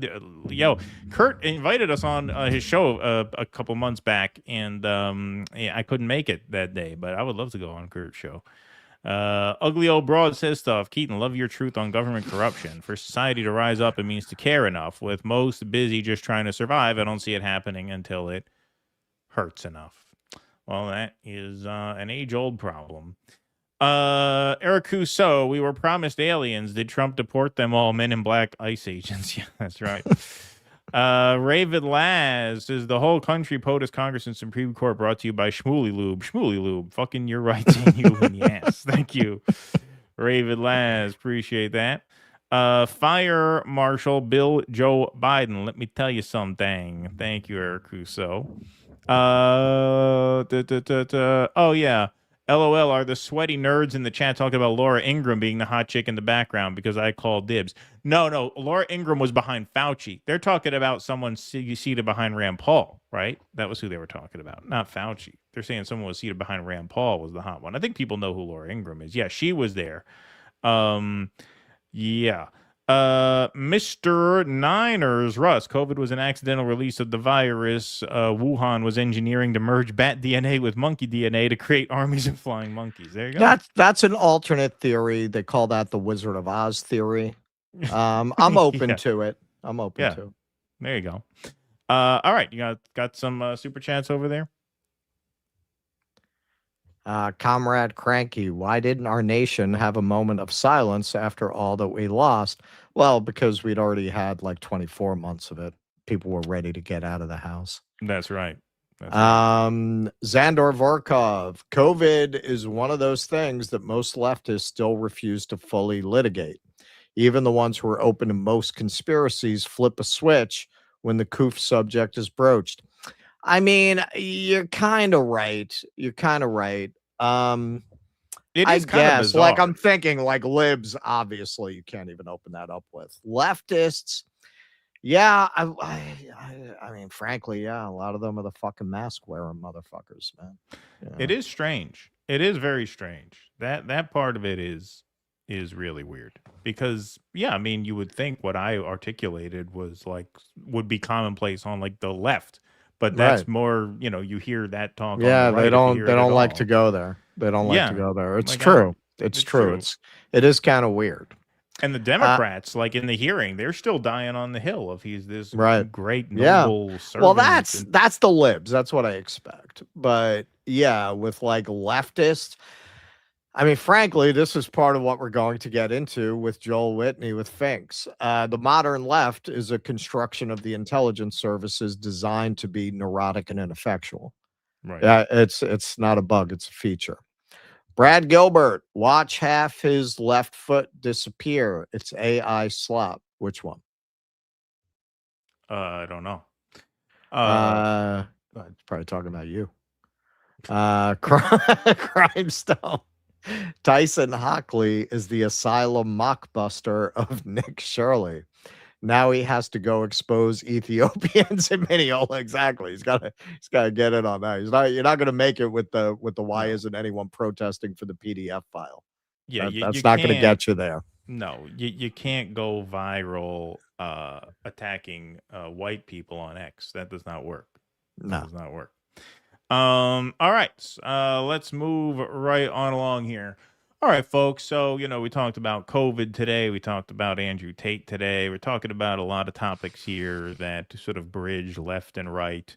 And one man who's always been able to bridge left and right is Willie Nelson. And now he's weighing in on an issue that's really bridging left and right, which is the expansion and proliferation of data centers throughout rural America. Now, Willie Nelson issues a statement. I grew up in Abbott, meaning Abbott, Texas. It's hard to research data centers in Abbott, Texas, because the governor of Texas's name is Abbott. So when you, when you Abbott, research Texas, Abbott, yeah. Texas data centers, it's all about the governor, Greg Abbott. I grew up in Abbott, and I still have a home there with farmed land where I can still see stars at night. And now our community, like many others, needs to fight against data centers invading our land. The last thing we need is a loud, water-thieving, light-polluting data center anywhere near our town, or any others for that matter. The strength of rural America has never come from big industrial footprints. It comes from generations of people, open spaces, local businesses, and a connection to the land. All of America deserves thoughtful stewardship that doesn't steal farmland where our essential shared food is grown, and small family farmers' livelihoods, and not data centers that only destroy the environment around them.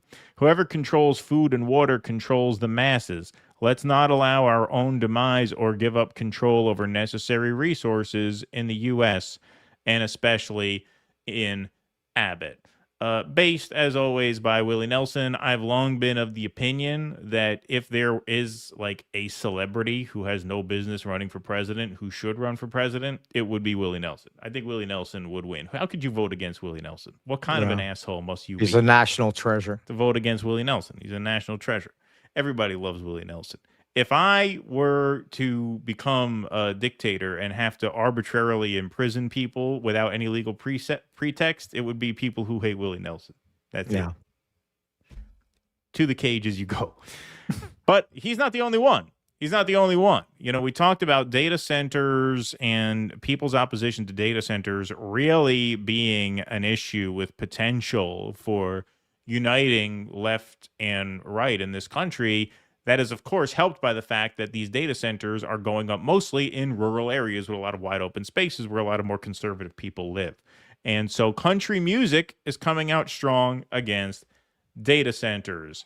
Over the last few weeks, country artists of all political stripes have been coming out against the industrial facilities which gobble up electricity and water and are quickly becoming this era's radioactive waste dumps, with residents in both rural and urban communities shouting, "Not in my backyard."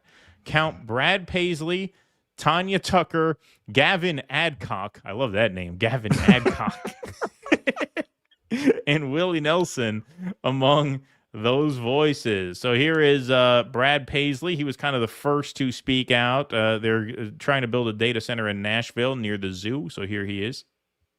And since the AI data center has been in the news here in Nashville, but it hasn't gone away. And I have some thoughts. I just felt like I need to talk about this a little bit more because it's by no means resolved yet. Look, AI is taking our intellectual property without asking. As songwriters and musicians, it's using things we've done for decades to create new music, some of it royalty-free, and also to play demos, songs, melodies, styles, etc. Taking the jobs of musicians and kind of putting people out of work. I'm sorry, but it's a fact. And now they're trying to build a data center, a monstrosity next to the zoo, kind of in the same way, where they're not asking for permission, and it's also going to really affect something here in Nashville that's one of the beloved parts of our town. And it's without the blessing of those who are going to be affected by it. Look, Nashville, we got to fight this. We have to set a precedent, because if we can win this and if we can stop that from happening where we don't want it, it's a precedent that will help other communities. So I think right now, let's not let up. I'm calling on our elected leaders to find a solution to this that's going to benefit everybody. So there you go. Very gentlemanly statement from Brad Paisley there. But not everyone was as polite as he was. Adcock, speaking of Gavin Adcock, a confrontational and proudly conservative artist who has FaceTimed with Donald Trump and engaged in some onstage Joe Biden bashing, also railed against data centers online. In an Instagram video, he opposed their construction in rural areas where local resources are being compromised and impacting farmers, their animals, and their land. So here's Mr. Gavin Adcock. These rich, money-grabbing assholes that want to slap a data center straight in the country. First of all, it's using up a bunch of fresh water. Second of all, it's killing off animals. There's a farmer in Texas right now that's saying that his calves are being stillborn ever since they put a data center in. How about you CEOs and big money assholes that want to do this shit, slap it right in the middle of your big city neighborhood and see how you and the people like it around it, because these people are getting punished for living in the country. People move to the country so they don't have to be around this type of shit, and they're getting punished because y'all want to suck ass. We hate y'all, and I speak for the people. Everybody else, I love y'all. See? Now that's a so-called conservative. That guy doesn't sound like a conservative to me. Guy sounds like a communist. Guy sounds like a socialist to me. Guy sounds like a Marxist. He thinks he's a conservative because, to the point that I guess we're going to raise with Joel Whitney when we have him on, is this guy's been psyoped into believing that, left-wingers want to, fuck Hulk Hogan with a pussy or whatever. But on the actual issues that, affect people, he's saying, yeah, these fucking rich assholes want to come in, poison the environment, and, scoop up all of the energy from the Salt of the Earth folks. Hulkamania's gonna go wild all over your cock. Yeah, right, exactly. Yeah. Tanya Tucker, born in Seminole, Texas, agrees. She posted an appeal to Texas Governor Greg Abbott last week to save rural Texas and pause data projects in her home state. So, last one, here's Tanya Tucker. I want Texas to be strong and have a reliable power grid, but I'm concerned about these 765 kilovolts of transmission lines coming through all the ranches in Texas and destroying our property. It hurts. It's going to hurt our health, our wildlife, our water table, our water resources. It's going to scar up our land forever. So I'm asking you to join me in asking Governor Abbott to just pause, just take another minute to find out what this is really going to do to our land. And if you don't know about it, you need to learn about it. So there's Tanya Tucker. It seems clear that opposing data centers is an issue that many Americans can agree upon. In May, a Gallup poll found that only 7% of people polled were strongly in favor of constructing the centers. Yeah, Americans oppose AI data centers in their area. There's the number. 7% strongly favor, 20% somewhat favor. When you add up somewhat oppose and strongly oppose, you're looking at 71% of Americans oppose data centers in their areas. So 7% strongly in favor, 7%. Now, Donald Trump would call those 7% the smart Americans, the smart communities, implying that you're stupid if you don't want a data center in your backyard. Centers. And frankly, those are the smart communities, because you have communities that really want the data centers. And frankly, those are the smart communities, because it means tremendous numbers of jobs, very little actual disruption. And the ones that don't want it, you know, the happiest people in the world are foreign countries, number one, and number two, other communities within our country, because they're begging for them to be there. And some of them are great communities, very, very forward-looking communities. Forward-looking, like Palm Beach, like so is Mar-a-Lago getting one of these things? What about Silicon Valley? What about Martha's Vineyard? They should build Palo one out Alto. there. They should. Yeah, build. Palo Alto. I think Martha's Vineyard, maybe Nantucket can get a data center.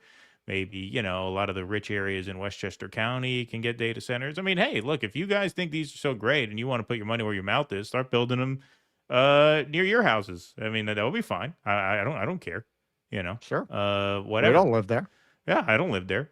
I don't live there. If Nantucket wants a big data center there, I think they should put one there. I think it would be a great example to the rest of the country that these are as great as the rich people say they are. And then they can prove in leadership by example that we're all wrong not to want them in our backyards. But I knew from jump, we talked with Kshama about this earlier. When I had Kshama on, Russ, while you were away, I showed her that video of the protesters in Utah. And we talked a lot about how this issue really seems to be uniting people on all sides. And I think the fact that you have, you know, these country artists coming out is an indication that they have their finger on the pulse of their listeners, rural Americans. Like, this is about geography. It's about where you live. And this is an example where, you know, you got Gavin Hadcock there talking about the rich assholes. This is an example where class politics and culture war politics really do converge in a kind of a harmonious way. You know, so often people make cultural appeals to people in order to distract them from class issues. In this case, it really is as much a way of life issue as a dollars and cents issue. I mean, this has major cultural implications as well as economic implications. This is where they really collide in ways that are actually like useful for working class politics. I won't even say left politics, because I think that undermines the point I'm trying to make. Like, if you're organizing along class lines, this is a perfect issue on which to do it, because you're clearly seeing consensus no matter where people fall on the political spectrum. Not only is it a threat to people's immediate, you know, financial well-being in terms of energy costs and environmental degradation, but just like culturally speaking, like I talk all the time, like I have 3 kids. It's very difficult to kind of steer them in the right direction because how does anybody know at this point what skill set is going to be viable in 10 years? Absolutely no way of knowing that right now. No way of knowing that right now. Unless you can sew a pussy on Hulk Hogan, then I guess, I don't know if They'll always have a job. They'll always have a job. But besides that, it's a very, very difficult world to navigate both economically and culturally. And this is an issue that really highlights both of those problems at the same time. And God bless Willie Nelson. God bless Willie Nelson. May he live forever. He's 93, that fucking guy. Still putting out music. Jesus. Still playing live. Yeah. Still smoking that reefer. Yep. Yeah, this issue, probably more than any other, seems to be a uniting flashpoint where it not only because of the actual reality of what it does to communities to build these, but because it is such a naked example of how much the ruling class and its will is in absolute opposition to the will of the public. And it's forcing them to go to take more and more extreme measures, like the guy who just got arrested for clapping at a community town hall for clapping at a meeting about data centers. You're seeing where was it? Was it in Texas where? No, it wasn't Texas, where they overruled the vote. They had a vote in the community to that may have been in Texas. Center. That may was have that been in Texas? I think it may have been, yeah. And they just completely overruled them.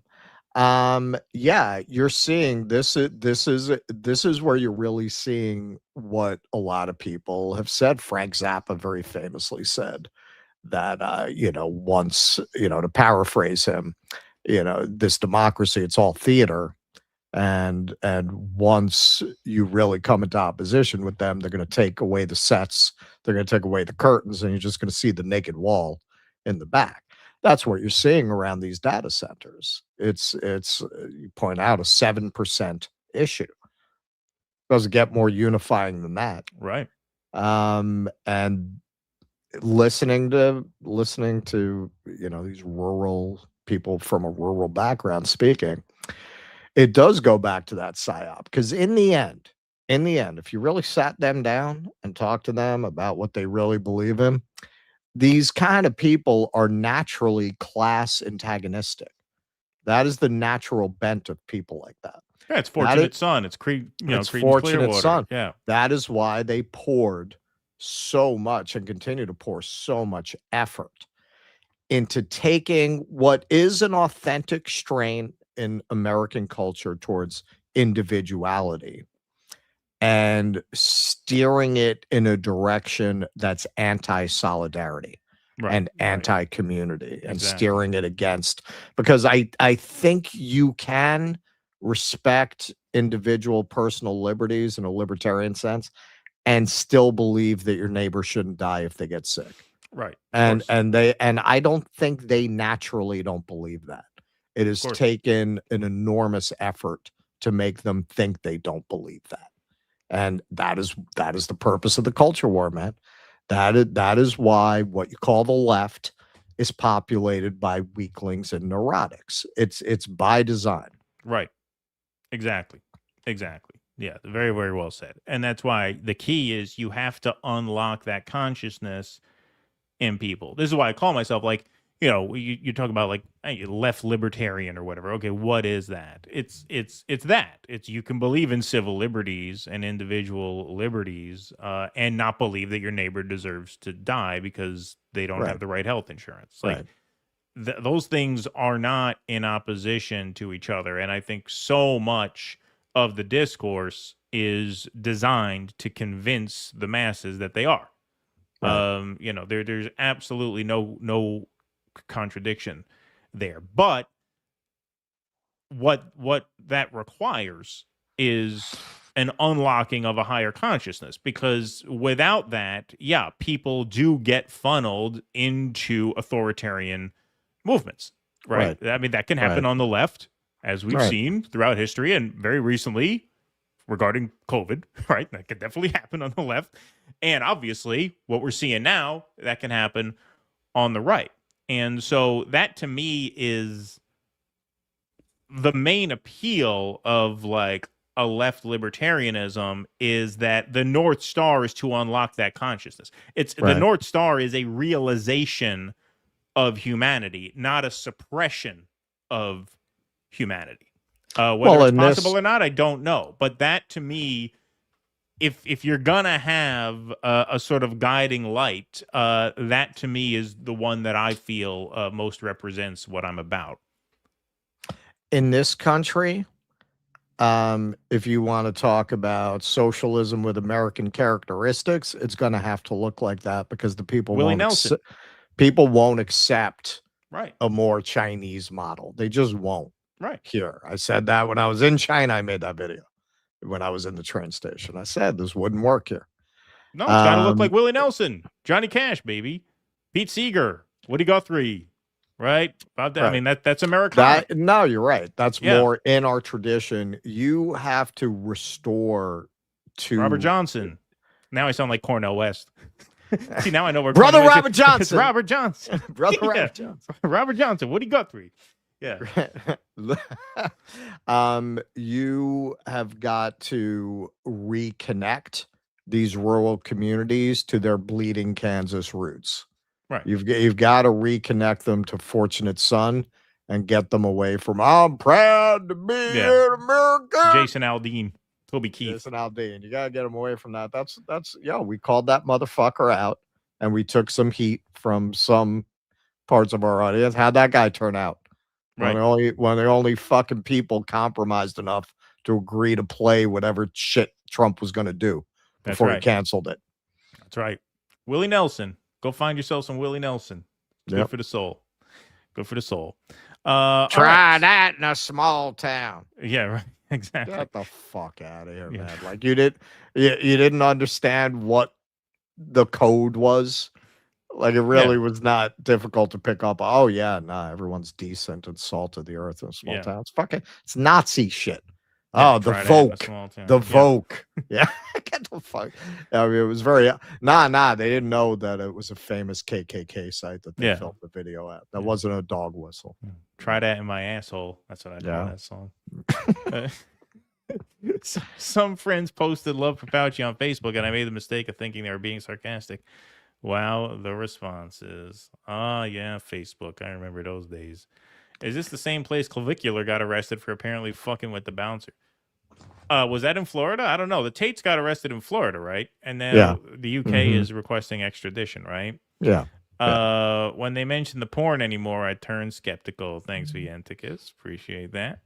Kenman says, who's the hot blonde behind Rand Paul? She was so smoking I couldn't pay attention to Paul's questions, even hotter than Mallory McMorrow. I mean, Jesus Christ. I got to pull it up. I got to look it up. Now you guys are making me curious. All right. $1 Million Trooper. Isn't OSINT Defender tweeted about Tate arrest one of those fake independent geo-trackers like Bellingcat? I have no idea. Almost as sus as the government's disinterest in catching any other traffickers. I mean, it's not like we read a whole monologue of theory from that. Yeah, it's just an account that he had a reported video. Reported the incident correctly. Yeah, I've never heard of them. Kenman says, so I discovered the identity of the hottie behind Rand Paul. Her name is Kelsey Cooper, and she's a senior advisor and political strategist to Rand Paul. You are all welcome. Okay, so one of his staff. All right, I got to pull it up. I'll have to pull it up. She's getting her 15 minutes. The epitome of insecure, narcissistic male at least is on Andrew this show. Tate. Yeah, at least on this show. Pete Keg's breath and others. That's why it's very easy for me to say Russ is more manly than any of these weak pussies are. Look at that. Thank you. Ugly old broad. Stoop Sign says there's a champion kickboxer. I hope a leaked Tate versus Cannibal video comes out. Just do Western North Carolina style barbecue. $1 Million Trooper says, damn, Andrew Tate just mind pretzeled me into homosexuality. Where can I pay for more of this homespun wisdom? Thank you, $1 Million Trooper. Appreciate that. Kirk The 11. Thanks to the $15. Seinfeld, Ari, cousin Manya. Who knows she had a pony? Why would someone from a pony country come to a non-pony country? Doesn't make sense. That's right.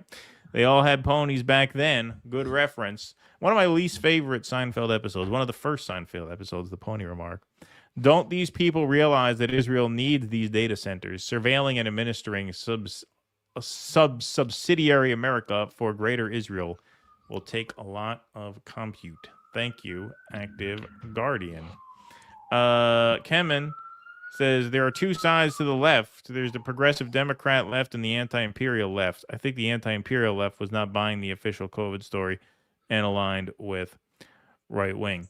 It's an interesting I don't know question. how neat that line is. I don't know how neat that line is. I really don't. I really don't. I'm not sure. But it is it's a thought-provoking question, that's for sure. All right. You want to take some super chats there? Mill Raven, I'm not hearing an answer. Are you guys Team Megan or Team Hulk? Good one. It's a nasty thought either way. For me, personally. DD AI bot. Hey, sorry guys, last pun, I promise. Was wondering, as the unofficial Do Dissidents AI bot is the female robot on Russ's shelf single, I wouldn't mind putting my hard drive into that drive bay. That's not female. It's like a little boy. All right, watch out before you're in the cell next to Andrew Tate. Yeah, right. Yeah, exactly. I mean, the voice is like a young boy when you turn it on. Interesting. You've heard it. Yeah, but I mean, I don't know. My name It is could be a Robot. girl. I love you. Yeah, I guess it could be a boy or a girl. I guess that's probably the point. Zandor Vorkov. No, I think it's a boy. Zandor Vorkov. Trump doesn't seem to understand that folks can't kiss a fish if these data centers dry up all these lakes and rivers. Kiss That's a right. fish. I just want to kiss my fish. Oh, yeah. That's that guy. Yeah, Michael that guy. Castillo. What about him? He's not going to have Yeah. it. What about him?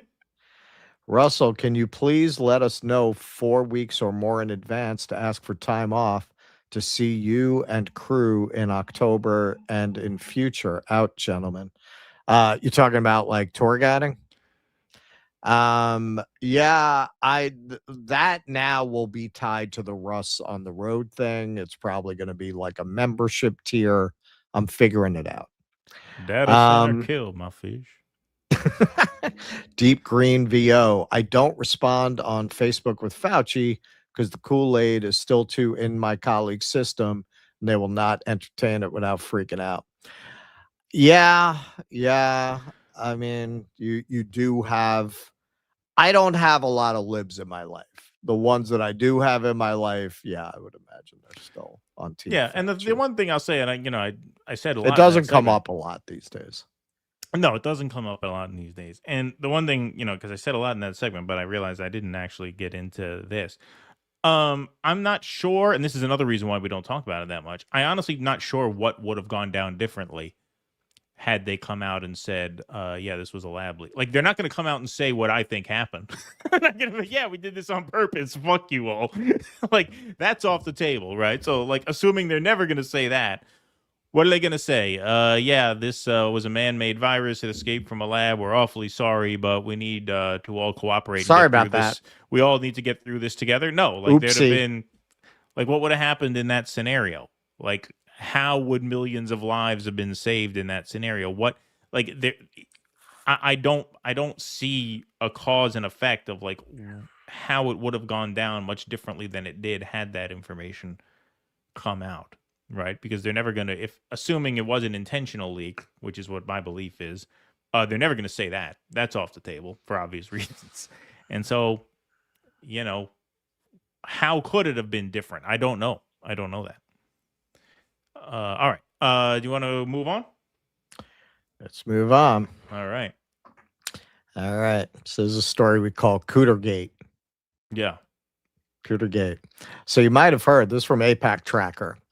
This is from the Quincy Institute, citing the Quincy Institute. Israel has likely spent more than $1 billion on public diplomacy efforts since 2023.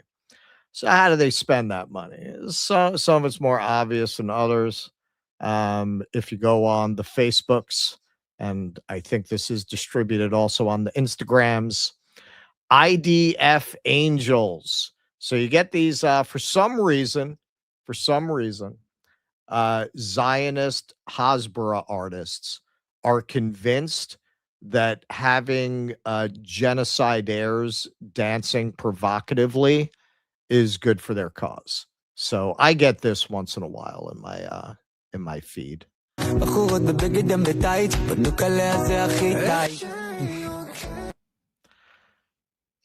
it's a whole thing. It's a whole thing. For some reason, they feel it makes them look good. Look, even if you think that the war you're fighting is not a genocide and it's justified, you would agree there's a lot of civilian death and suffering, right? Like, even if you take the whole Israeli line, they have bad leadership and Hamas is causing this. Even so, why would you think it's okay to portray this horrific situation? You'd agree it's horrific no matter what, right?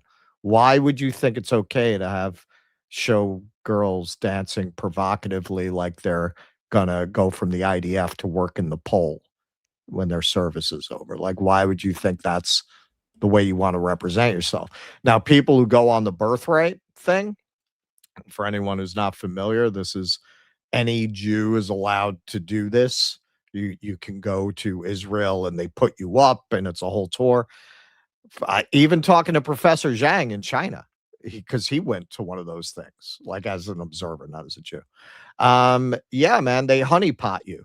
They make sure that the people going over there, this is what I'm told, not just from him, from many people, that you're going to get laid, because that's part of how they make you want to live there, right? You're gonna so using sex as a weapon seems to be kind of central to their whole approach.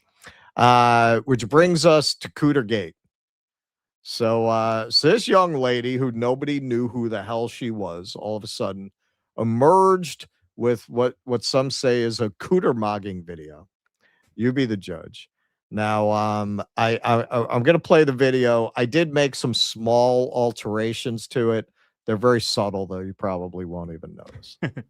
We're going to show you a scene from another film and ask you to guess where the fish is. Can we please stop addressing Ilhan Omar as a congresswoman? I mean, she's literally a fraud. This is a person who came to the USA to corrupt its people and resources. She went from negative $65,000 net worth to over $30 million and denies it. She denies it and she blames it on an accounting error. That's not all. Then there's the winery with no clear location, no wine at all, no phone number, no visible operations. It seems abnormal, doesn't it? And then she proceeds to insult the reporter asking about these things, asking her to explain it to the people.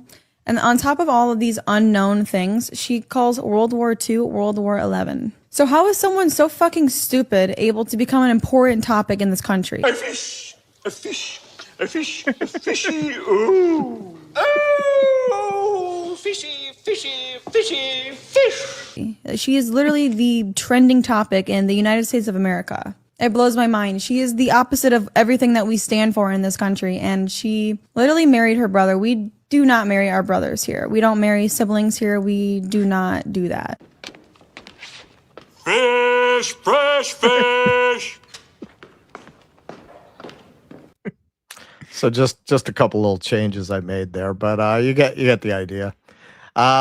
So Blakely points out here, incredible how we've never heard of this person, but suddenly she has a fully funded podcast where, of course, the subject is Muslim bashing. Remember that report that came out that Israel commissioned to see what worked to rehabilitate their image, and it was more effective for them to spend money attacking Muslims than to defend Israel? Yeah. Now, actually, she makes a good point. We're going to show you a scene from another film. Who came to the USA to corrupt its people. Look at our fucking set. Look at this shit. Yeah. It's all busted up bookshelves, and Keaton's got the freaking got the $13 wireframe shelf special there. Was that particle board? Those freaking shelves. It's metal. Yeah, the rack is, but this? Yeah. Yeah. Yeah, it's particle board. I knew it. I know what you have there. Look at what she's got. Look what she's got. Look at that setup. That takes money, man. That takes money. Look, she's got a little on-air light. You got to have that custom made. Usually, that's a nice setup, man. It is. I gotta say though, it's not very effective propaganda in the sense that, like, I don't know. I've watched this video 5 times. I can't tell you a single word she said. I can't. I don't know what is she talking about? Ilhan Omar or some shit? I don't know. I don't remember anything. Something about fish. Something about. Yeah, so her brother. there's the study Blakely's referring to from Dropsite News. Did an article on it, not the study itself.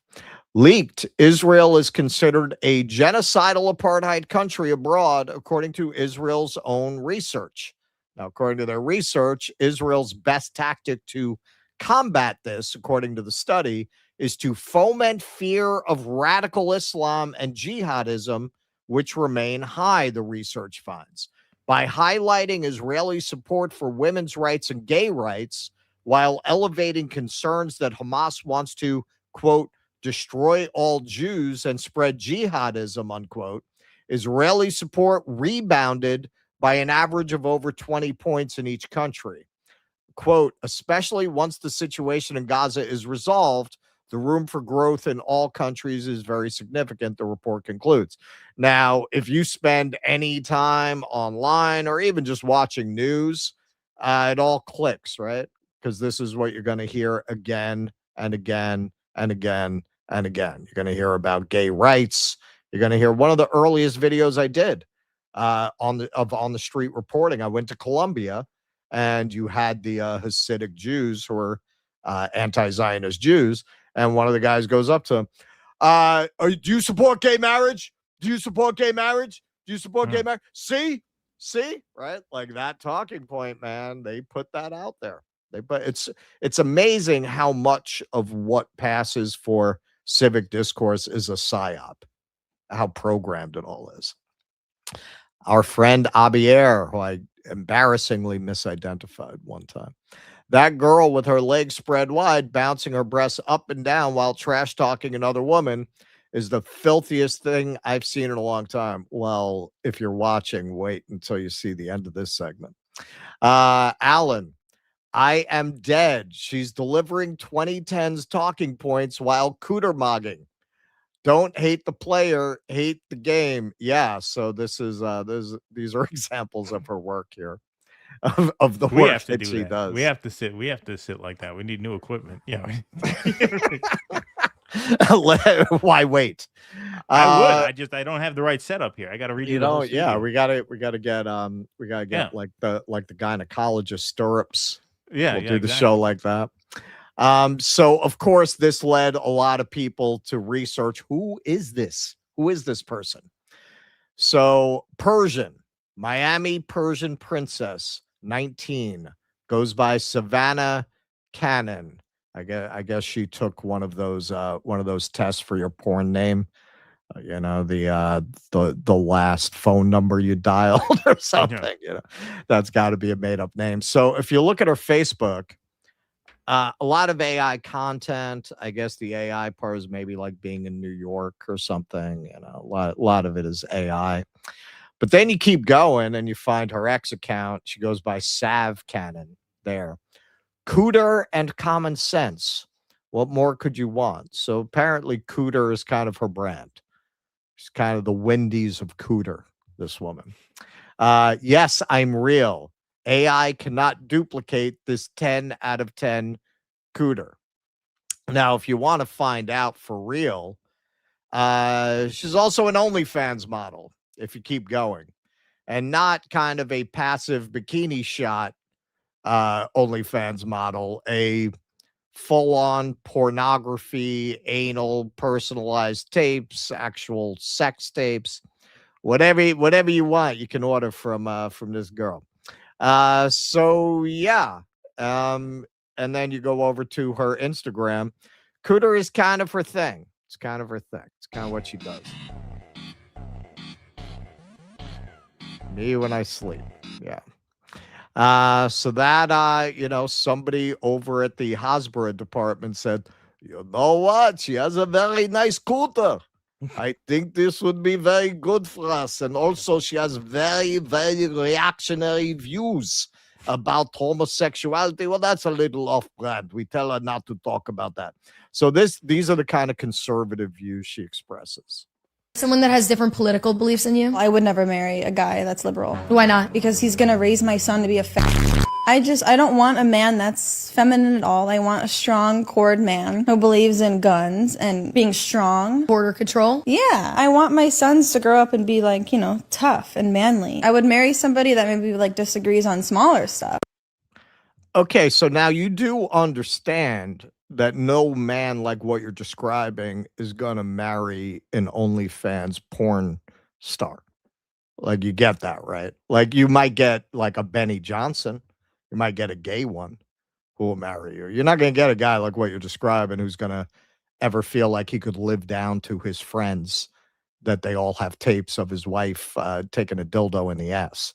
Like that you're never getting that kind of a guy. I married my wife when I was 17. Yeah. But you know what's What interesting? makes you think I'd be interested in you? You notice here, she doesn't have the cooter mogging thing going on. But when she's talking about Muslims, she does. The administration is emboldening us so that we no longer tolerate the violence of evictions as a matter of business as usual. My landlord owns dozens of buildings, but he is not a steward of the public trust. Why do people expect to live in other people's homes for free? It's a mindset that I just don't understand. I don't get this concept. I was taught that you live in the home that you own and never enter someone else's house without their permission or you're trespassing and you can get shot. What happened to that? What happened to being able to pull out your rifle on someone that's on your property? Now you just have to let them in, feed them, and wipe their ass?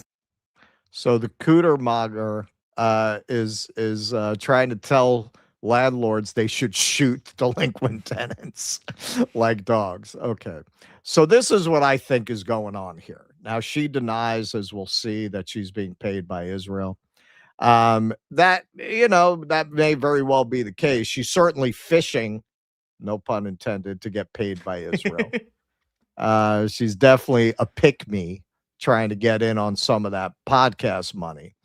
I think this is what's going on here. Now, if those of you who are old enough might know who this is, that's Jenna Jameson. Jenna Jameson was the first real crossover porn star. She was don't tell me about Tracy Lords. Like, Jenna Jameson was the first one to become mainstream, like a really mainstream crossover from porn to like you could be covered on E! Entertainment. There had never been a porn star who was able to straddle those worlds. Again, no pun intended. Now, the door that she forced open like a recalcitrant pair of legs, Ashley Gray walked through and actually wound up being in a legit filmmaker's movie, right? She starred in a Steven Soderbergh film. Sasha Gray. What did I say? Ashley. Oh, yeah, Sasha. We should have just let it go for the algorithm because there would have been 50 people correcting us. That would have boosted the video. Exactly. My apologies. You know what she's doing now, though? Fun fact. She's a gamer girl with a YouTube channel. That's what she has transitioned into. So I think what's going on here is she is trying to be the first OnlyFans to Manosphere podcaster, half bright political commentator crossover. I think that's what she's trying to do. She's trying to be like Riley Gaines with cooter mogging, basically. Right. I think that's where she's going with this. She beat Shiloh Hendrix to it. She beat. I don't think Shiloh Hendrix is not. I don't think she has the cooter for it, frankly. No. I'm quite. That's one of the funny. As much as I he's a Zionist douchebag. One of the funniest lines I have ever heard is in Borat when he goes, "I marry wife, she have tight vagine, now it's like sleeve of wizard." It hangs like sleeve of wizard. Yeah. It hang like sleeve. I bet Shiloh Hendrix hangs like sleeve of wizard. So Gen X girl. This is the slop the pro-Israel crowd pushes on young conservative men the target audience of Israel's Eighth Front war campaign. Translation: watch me make sexual gestures while I tell you how Ilhan Omar is a subhuman terrorist. This is the part where I think she's lying about being paid by Israel, because as Gen X Girl demonstrates, this is a whole thread you can follow. Whenever they are trying to change the subject, like about the whole NDAA, merging our military with Israel, they bring up Ilhan Omar as a distraction. And she brought receipts. This whole thread, you can find it on X. She shows how year after year, Gen X Girl has pointed out every time they do this, how they deploy Ilhan Omar as a distraction. So, okay, man, I'm not going to assume just because she shoves her pussy at a camera for a living, she's not smart. Maybe she, as part of her audition, has picked up on that, and that's why she's hitting that. But it's kind of weird for her to hit something that we know is a big part of the Zionist strategy if she's not being paid by them. But according to her, she's not being paid. Saying that I am being paid by Israel to make the videos that I make. That is the most ridiculous thing that I've ever heard in my life. Where's my check? I do OnlyFans. Like, I am completely independent in everything I do. I write all of my own notes and I monetize myself. Like, people, I'm so correct in everything that I say that people think a literal country is paying me to say it. Bunch of idiots. Okay. Lux. They're trying to Trojan pussy the Hasbara. And somebody did a graphic representation of that. Men online, pussy, Zionist propaganda inside the Trojan horse. Libertarian Joker. Now look between my legs and repeat after me. Israel is our greatest ally. Helen of Goy. Helen of Goy. Yeah, Jigsaw got in on the act. But this is the craziest one. Trump, look, say what you will about Trump. He's very media savvy. You saw how much attention this got. He knows nobody's really buying the Iran thing, so he decided to get in on the act. Iran doesn't control the strait. I control the strait, and quite frankly, we have to prevent them from getting a nuclear weapon, which we did last year, totally obliterated it, but it's like an annual subscription of some sort. They're begging for a deal, even though they bombed our bases last night. I mean, that actually did almost convince me. Like, I feel like I'm in this business, so it's not so easy to pull one over on me, but the way that he was kind of stroking his inner thighs, I started thinking, maybe they're not telling us the truth about Iran. They hate Trump. Yeah. Maybe it is going well. Yeah. Did Israel pay her? We don't know. I will say this. She got what she's clearly after. She went viral. This is the problem. This is so blatant and vulgar. There's so much backlash against it. It's a little too much. It's a little too much. I think even for the Zionists, if this was her audition tape, I think even for them, they're going to say, it's a little too on the nose. It's a little too on the nose. It's a little too obvious. We cannot have her put pussy right in camera. Like, it's just too much. Now, for her OnlyFans business, I'm sure this did great for her. But I get the sense she really is trying to pull a Jenna Jameson. She's really trying to cross over into being a guest on Benny Johnson with this act. And I don't see it happening. It's a little too much. I mean, yeah. I mean, look, there's a star born every day. And it's just amazing what people... starfish born every day. Exactly, a starfish born every day. It's amazing what people think of, like who would think to do that? But I guess, why not? Like, it's such a subtle reinvention of the form. You know what I mean?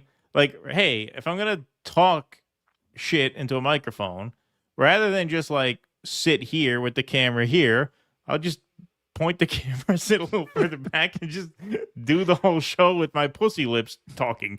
You know what I mean? Like, I mean, you gotta admire the hustle in a sense.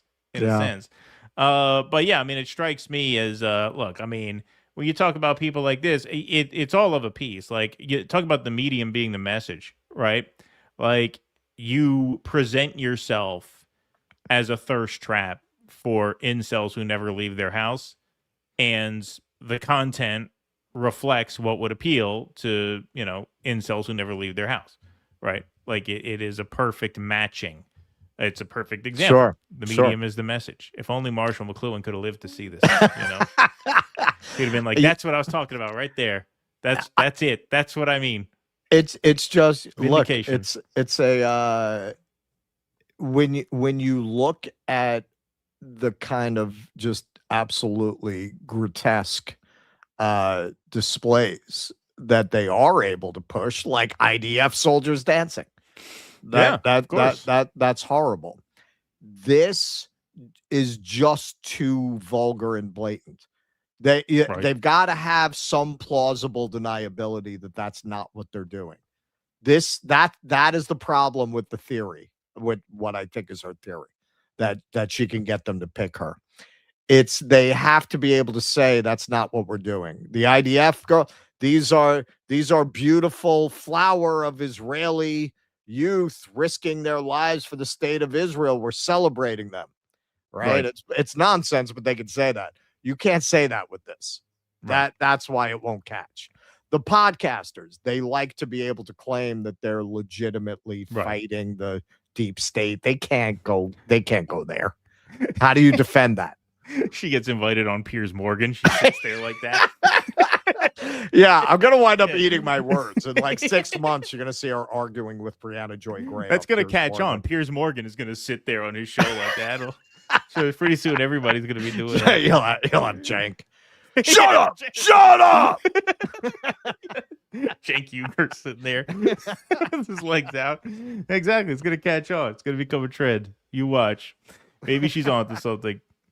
All right, folks. Hey, if you like what we do here and you want to help us do more of it, the best way to do so is to become a member by going to dudissidents.com/Patreon/Substack or /locals. Perks of membership include your name up in lights here on the show scroll. You also get bonus post games and Q&As once a month. Film Club once a month. We're going to do Film Club next week. And so you'll get 2 in August.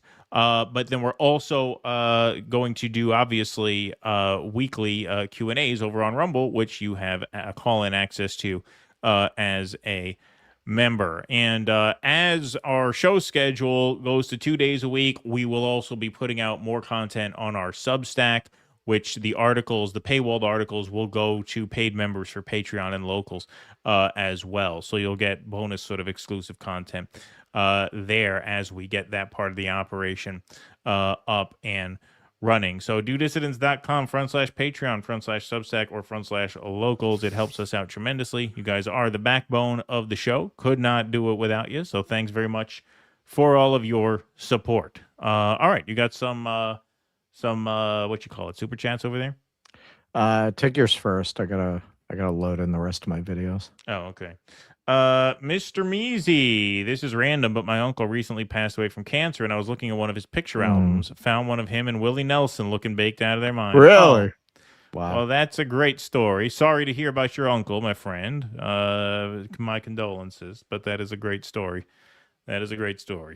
Vienticus Prime. Oh, look, it's Dumpster Fire Gucci. That's right. All right. What do we got? Oh, did I forgot to copy the rest of mine over? Or did I fuck up? Did I erase some? I don't know. Let's see. Oh, no, I have one more here. All right, here we go. Okay. 3 Tom the Bomb, anti-data center, Woody Nelson socializing. That's MAGA communism. Cheers from Florida, acp.us. Thank you. 3 Tom the Bomb. Yeah, no, I mean, country music is not like this right-wing thing. I mean, after 9/11, there was a real push, like the Toby Keithification of the country scene was a major post 9/11 push. But yeah, no, a lot of them are much more of the sort of Creedence Clearwater ilk for sure. All right, you got some chats over there? Let me see. Race car. I was thinking lately, caveman had it rough, man, especially with no dentist around. Like any tooth issue would be an instant game over. You know what is kind of crazy? You're wrong. I always wondered about that. Before we started eating grain, we didn't have tooth decay. When they dig up skeletons in the desert pre-agriculture, their teeth are perfect. It's when we start eating grain, we didn't evolve for that. So it wears down your teeth. Cha-Cha Daddy, Keaton, please release your fucking face single already. P.S. I used to work in Miami criminal justice system. The jail is a mess. Bad things happen often. Well, according to the Tates, they're worried about that. Comrade Cranky, justice for all the little children in Gaza. From your mouth to God's ears, my friend. Deep Green VO, she's the definition of whatever you want, OnlyFans style. Yeah. I mean, that's not even like a mild OnlyFans account. That's like a XXX OnlyFans account. Red French Moon. I see that Keaton with that shirt open is also trying to steam up the show. Well, that's what we said. We said, look, she went viral. Yeah, why not? Doing my part here. Doing what we can over here. Look, man, of the 13% of our audience that are women, those are some horny broads. So that's right. Eric Torres, maybe they should try Hulk Hogan cooter mod. Yeah, exactly. All right. Good one. All right, let's move right on along. All right, this is a quick one. Obviously, this topic is kind of dear to my heart, and I know we have several people in our audience who are gig workers, and so I thought we should highlight this. So Zoran Mamdani tweets out, Uber Eats and DoorDash hid tip buttons and set default tips below 10%. As a result, tips for delivery workers fell 79%. In January, we made these corporations change their apps, and in the past 6 months, we've put $104 million back in delivery workers' pockets. So Jerry tweets, I always thought it was weird the default tip was barely anything for DoorDash. Give cheap fucks a reason to be cheap. Well, that's not why they set it that long. I mean, yes, does create the effect of giving cheap fucks a reason to be cheap. But also, they want the experience of ordering from DoorDash to be as affordable as possible in ways that don't cost them any money. These companies take a commission from the restaurants. They charge delivery fees, so they're getting paid plenty of money.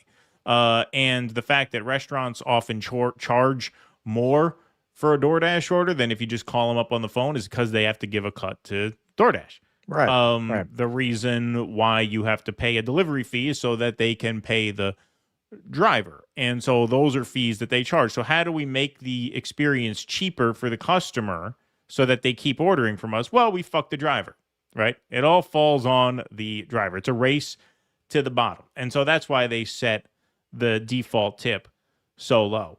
Now, the Daily News wrote up a little piece on this. Delivery workers make $104 million more in tips after city began enforcing new law, according to Zoran Mamdani.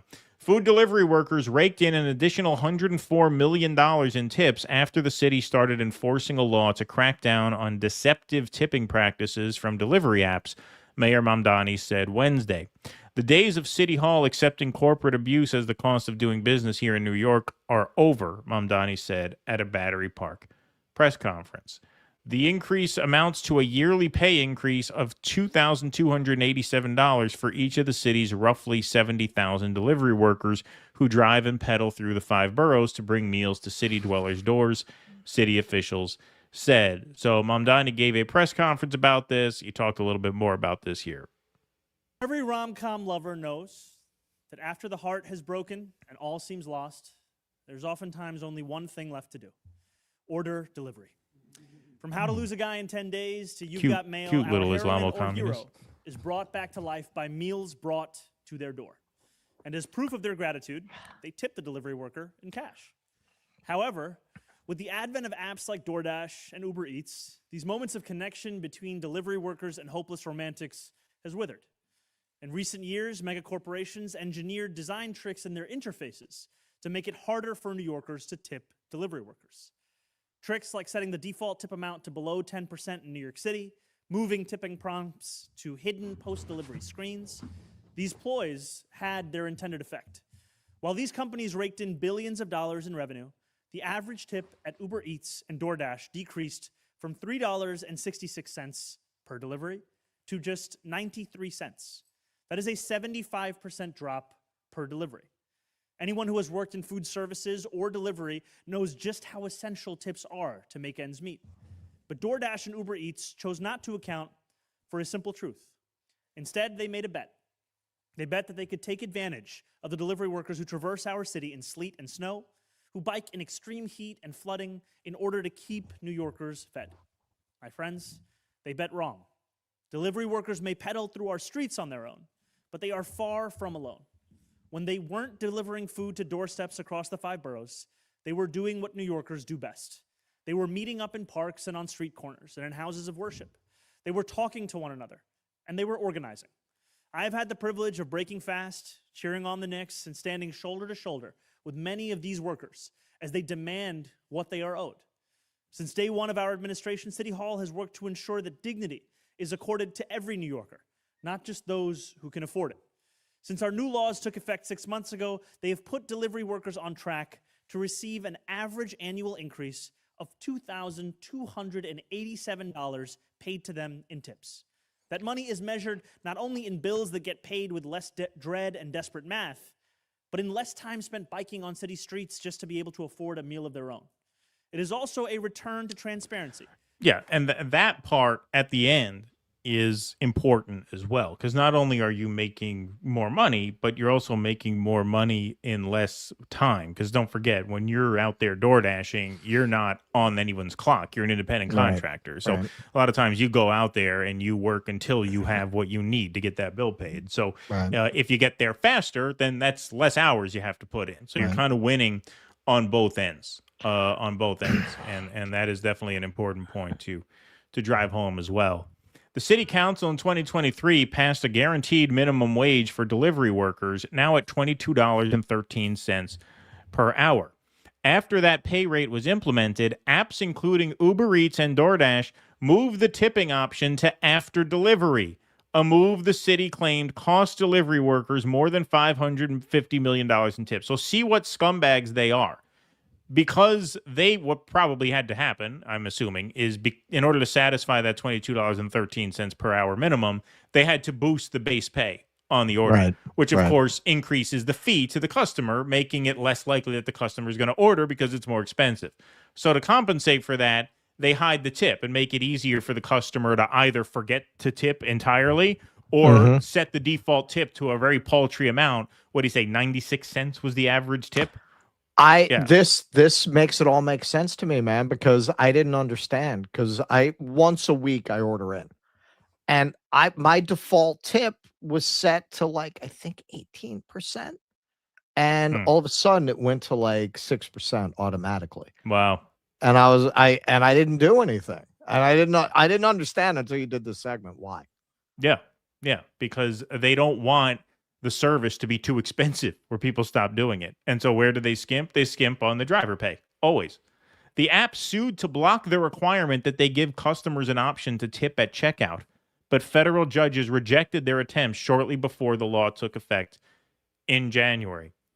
The department's report found that average tips per delivery doubled after the new laws were enforced. The tipping average is still lower than November 2023, just before Uber Eats and DoorDash changed their apps to put tipping as a post-delivery option. That's ridiculous. Uber Eats and DoorDash did not immediately respond to requests for comment. But yeah, there is the before and after. These tips are still extraordinarily low. I mean, I get it's an average. Like some people order a cup of coffee on DoorDash. So, the 20% is going to be, $1 or whatever.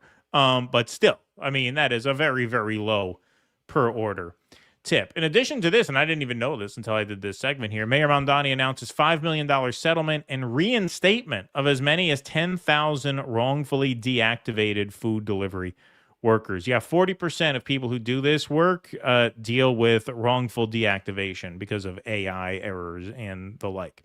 And so, yeah, man, like to have a city government that's actually going to go to bat for you is great. Not only is it a great thing, it's something that, and I've said this over and over again, This is why, we hear it in the comments sometimes that we don't hate Zohran Mamdani enough. But as someone who lived in New York for a decent chunk of time, it's just kind of surreal to see like a New York City mayor actually go to bat for delivery drivers, because it's so antithetical to the mythology of New York. Like the mythology of New York is if you can make it here, you'll make it anywhere. What does that mean? That means you're going to come here and you're going to struggle and scrape and work in the mailroom for no money until the cigar sucking executive douchebag promotes you, right? It's almost like, they really romanticize poverty as paying your dues in pursuit of a dream, right? As opposed to like, hey, you know what? If you're schlepping food around for a living, you should be able to like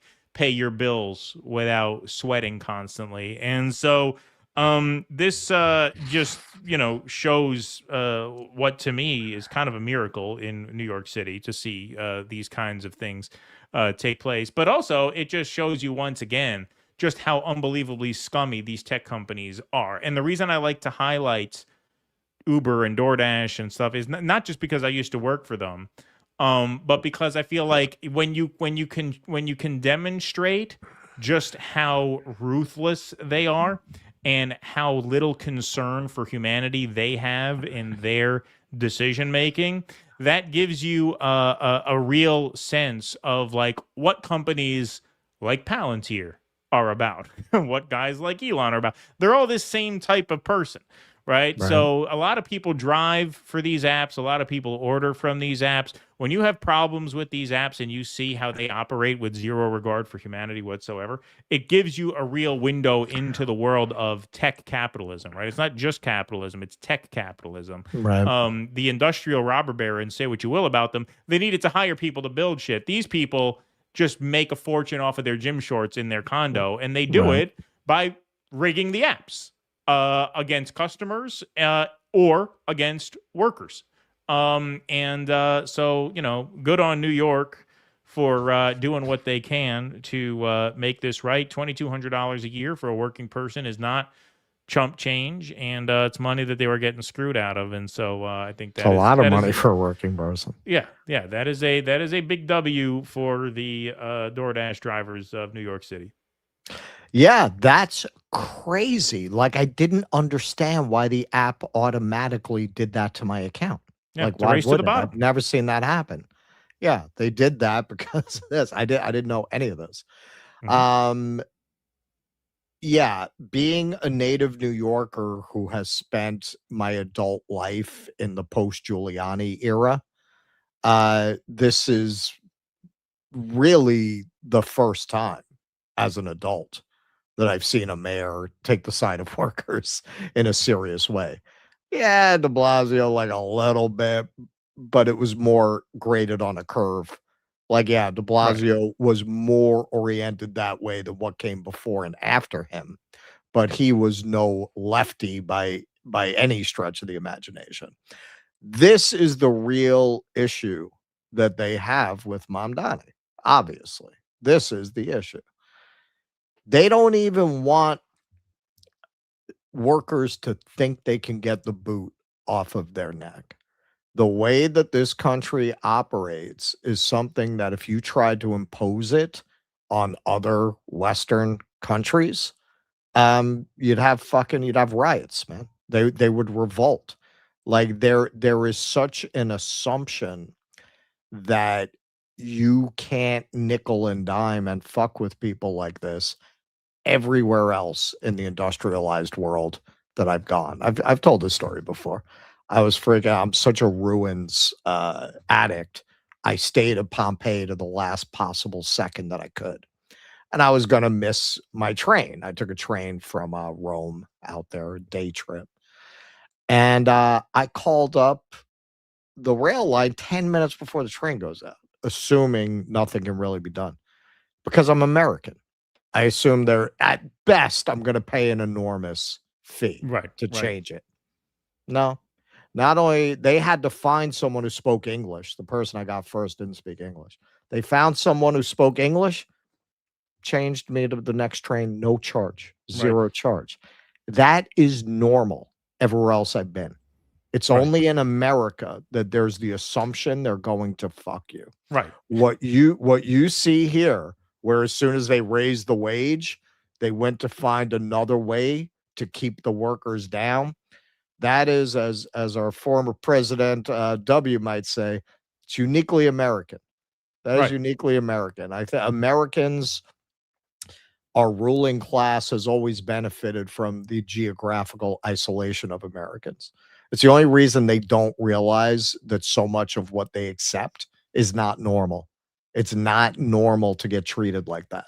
It is not normal for all of your companies to be looking for the way to squeeze as much as they can out of every worker so that they can't live. And then you have an entire bought and paid for podcast ecosystem and media ecosystem, depending on the age range of the audience you're after, the Fox people or the fucking Joe Rogan, Mark Andreessen dick sucking crowd, that tells people that if a worker is not living at the basic bare minimum, they're getting away with something. Right. Oh yeah, these workers, they got a nice TV. Yeah. Okay. Yeah, exactly. So, and right.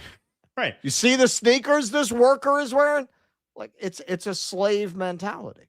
It's a slave mentality. I always think with this, there's one of the most racist moments to me in Gone with the Wind is it's after the war.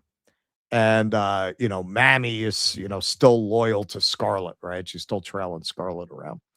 And you see a black man in a suit smoking a cigar. And he's portrayed as being so obnoxious, smoking the cigar. And Mammy looks at him. She goes, carpetbaggers.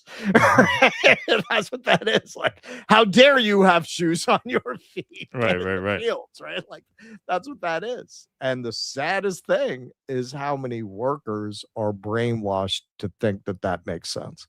Right. That it hurts me. That's why I get so mad about it when I see it. Like, it hurts me to see workers convinced that they don't deserve better than that. Yeah. And, the more they deal with the tech people, I think the more they realize just how screwed they get, because, there are either AI algorithms making these decisions in terms of like base pay per order or deactivation, or, the people they hire as support agents may as well be AI chatbots. They literally just read canned responses off of a screen. It is a really dystopian thing. And there's no reason for it except just absolute rapaciousness and greed. Oh, we have to guarantee them $22 an hour, so let's figure out a way to fuck them on the other end. Why? Because we need this. We have to create a race to the bottom where our service is as cheap on the user end as possible, so that they don't stop ordering, so that they stay hooked on it. Right. I mean, that is the model. Right. That is where they are coming from there. And they'll put as much of that burden on the worker as possible. And, as someone who did this work for many, many years, I was actually divided on the minimum wage issue, because I think it's a double-edged sword, because when you're guaranteed a minimum wage, it comes with certain strings attached that as an independent contractor, you have more freedom. And if you really learn how to do it well, you're going to make more than that minimum wage anyway. Right. So I was always a little divided. Like, I'm not saying that the industry should not exist or that, it's not its own thing. It very much is its own thing. But when you take actions like this, like suppressing the tip screen so that people don't tip, now come on, that's blatant fuckery right there. Like, you gotta do better than that. You gotta do a lot better than that. All right, let's move right on along. You got some super chats up there? Yep. Pete Sweet, what's the difference between her and the other oars for Israel Online? Well, I explained it. It's too blatant. It's too much. They can't run with that. Right. Andy Gardner, Keg's breath could hit that cooter from 50 yards. Mary Seidman became a YouTube member. Thank you. You know what? When that happens, the She got There we go. She got a prayer bell. Get a prayer bell from Mary Seidemann. Vienticus, yes, grains and carbs are what the bacteria on your teeth like. The bacteria that give you bad breath like carbs as well. Yeah, makes sense. Makes sense. EO Shush, ventriloquists get a lot of crap for being hacked, but it was pretty impressive that this woman was able to talk out of her vagina and the words match perfectly with her mouth. Good one. Good one, my friend. All right, let's we got one more segment before that, though. We got 992 in the like.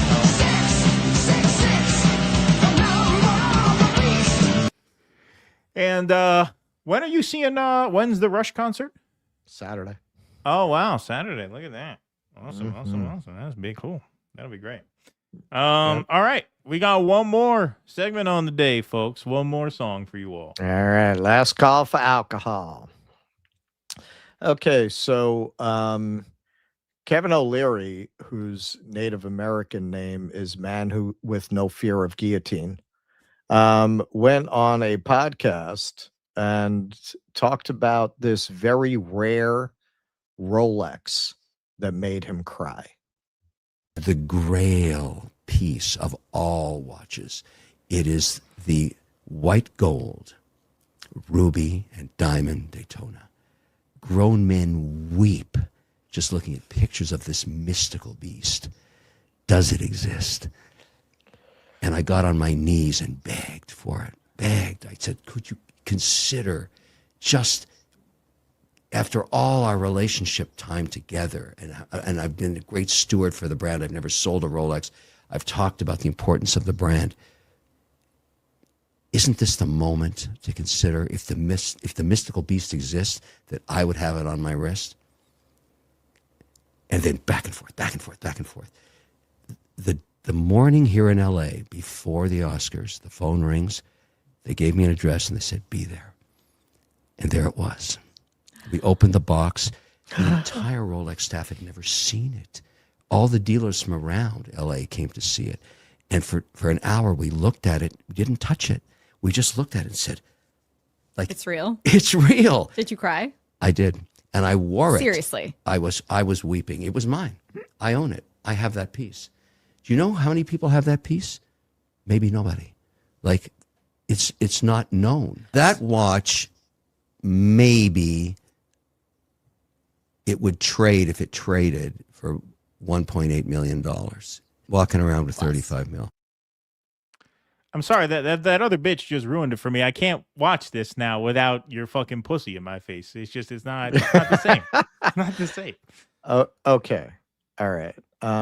So we're going to talk about this, but first let's look at some numbers.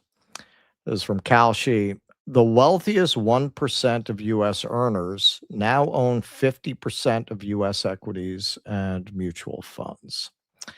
The top 1% own over 31% of the nation's wealth, while the bottom 50% hold roughly 2.5%. The whole 50% bottom, 2.5. 1%, 31% of the nation's wealth. This is a chart of income growth since 1980 through 2025. If you're in the top 10%, 187%. That's in real income, accounting for inflation. 187%. The bottom 50%, you got 27% wage growth. Hey, you go buy groceries lately? Grocery prices are up 33% since COVID hit. When I go to the supermarket, I am shocked at what things cost. And I live in Harlem, which remains a working class area, man. I don't know how people are even affording to feed their families. And 77% of homes on the market are out of the price range for a middle class person. The renter-owner wealth gap is wider than ever, as many are priced out of buying. That's from NPR. So that's the environment in which Kevin O'Leary is putting out a podcast where he's talking about weeping about a Rolex. You know who doesn't worry about his housing? This fellow. There's a very famous story. He's the founder of Appaloosa hedge fund, about how he bought his old boss's mansion just to tear it down. It's a very heartwarming story. Was denied a promotion by his boss, so he destroyed his house and built one twice as big. David Tepper is a hedge fund legend who owns the Carolina Panthers, but his rise is best studied as a villain origin story. David expected a promotion to partner after helping Goldman Sachs avoid a massive financial hit in the 1980s. But former CEO John Corzine denied him the job because of his cocky personality. Fueled by revenge, Tepper left to start his hedge fund Appaloosa in 1993. Through a focus on distressed bonds and high-risk investments, he became a billionaire within 10 years. To serve justice, Tepper bought his boss's house in the Hamptons, bulldozed it, and built a mansion exactly twice the size at 11,268 square feet. When asked where he got his confidence from, Tepper said that through his career, he always knew that if something went... Okay. All right. So if you are among those who argue that the capitalist system works, I want you to justify this. I want you to justify to me a system where increasingly people cannot afford even the basic necessities like groceries, much less a house. And you got this guy has the fuck you money to, as a petty act of revenge against a guy who didn't give him a promotion in the 80s, buy his mansion. A mansion that I'm sure could house God knows how many families quite comfortably. Rip it down to build a bigger one. That is what the system produces. It produces parasites like Kevin O'Leary. There's the watch that made him cry. Which watch? Oh, that one. I thought This there watch. were two there. No. That's the watch that made him cry. Okay. So this guy is crying about a watch. These people are living in a world where the people at Rolex give you a call and it's a big event and he buys this watch and you can't buy groceries. Now, this is why you got Trump et al. Screaming about communism. Because they know if you ever start to put this together, communism is going to look pretty good. It's going to look pretty good because this is what capitalism produces. Just as Marx predicted, that over time, you might think you have rights and courts. Capital will buy your rights. They'll buy your politicians. They'll buy your courts. And in the end, when they run out of things to loot, what does Marx say? He's going to loot the treasury. So what's going on with these data centers now? What's going on with the data centers? This is the guy that accused two young girls of being Chinese agents. Where is that? Hang on. I don't think you put that up yet. I think you forgot that. I'm glad you took that Rolex off the screen, though. This is like the siren song. This is like the siren song for wannabe billionaires. You can make, hey, I get to tie you to the boat. Oops. Keep you from jumping out and swimming towards it. Okay, I got it. Just don't forget to cut that. Okay, so here he is. Strategies, also a cell operating inside of Utah. Gabby Finlayson. Gabby, what are you doing? And who's paying you? Well, hi, hello. It's me, Gabby Finlayson. What am I doing? Apparently, we've reached the part of the Stratos data center journey where Kevin O'Leary goes on national Fox News to accuse us of being cells for the Chinese Communist Party. Yeah, because at the end of the day, who would want us to stop building our electrical grid? Which adversary would want that? There's only one. It's China. So what I think is happening, and I got my guys to go a deep dig into the IP addresses, and here's what we found out. This is fascinating. We found two cells inside of Utah. Elevate Strategies. Gabby Finlayson. Gabby, what are you doing? And who's paying you? So what I'm doing right now is, after getting this data, I'm calling out Gabby, operating in Utah. So, hi, Kevin. We are Elevate Strategies. Okay. These are the people you're supposed to admire. These are leading people in society. Kevin O'Leary, they always solicit his opinion about economics, about business.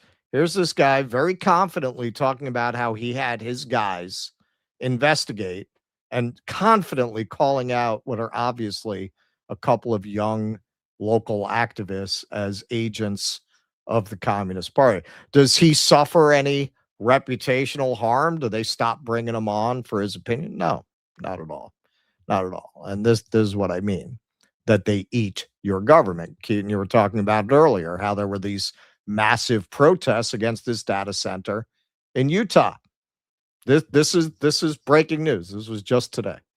Kevin O'Leary said work on the Stratos data center project proposed for rural Box Elder County is full steam ahead, and that his team hopes to file for a water permit by the end of the next month. They don't care. They don't care what you think. You have no control over your government. You want to see how little control you have over your government? Here's Gretchen Whitmer caught on a hot mic talking about the controversial AI data center being built despite overwhelming opposition. She's talking to the CEO of Oracle here.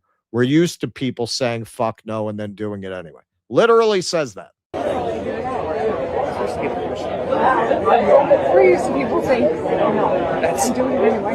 Anyone that can live through a winter like I think it's funny. I think it's funny. They're laughing at you. They're laughing at you. We're used to people saying fuck no and doing it anyway. They're laughing at you. Democracy. From MC Squared. They will not make a billionaire contribute to the basic needs of the community, but they will make the whole community bear the electrical, water, and building costs of a data center owned by a billionaire. Yeah, it wasn't that cute how O'Leary is trying to tell you that it's actually building out the grid when we just had power outages on the East Coast because of data centers in the last few days. So, hey, man, this is a classic of filmmaking. This is from Sergei Eisenstein. It's considered one of the seminal films that really invented modern editing techniques and montage. There's a little bit from the Battleship Potemkin, the film The Battleship Potemkin from the Soviet Union, 1925. This is probably the most famous scene in it, where they're fleeing on the staircase. So now what are they representing here? What are they representing here?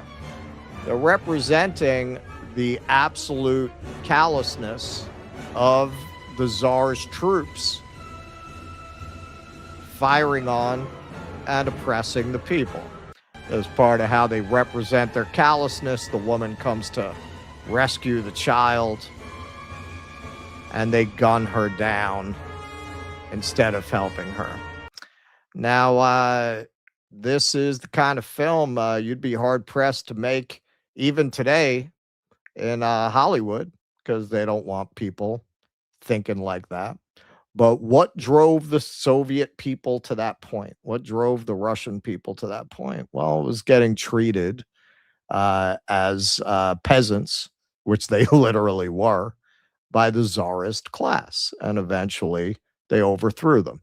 Why do they spend so much time propagandizing you? Well, what happened to the Romanovs, which I'm sure a lot of you know about, didn't end well for them. Ended with them being executed in a basement, which is terrible. We don't support that. That's awful. The Chinese, man, I always say this. They were a lot more open to the idea of reform than the Russians were. This is Puyi, the last emperor.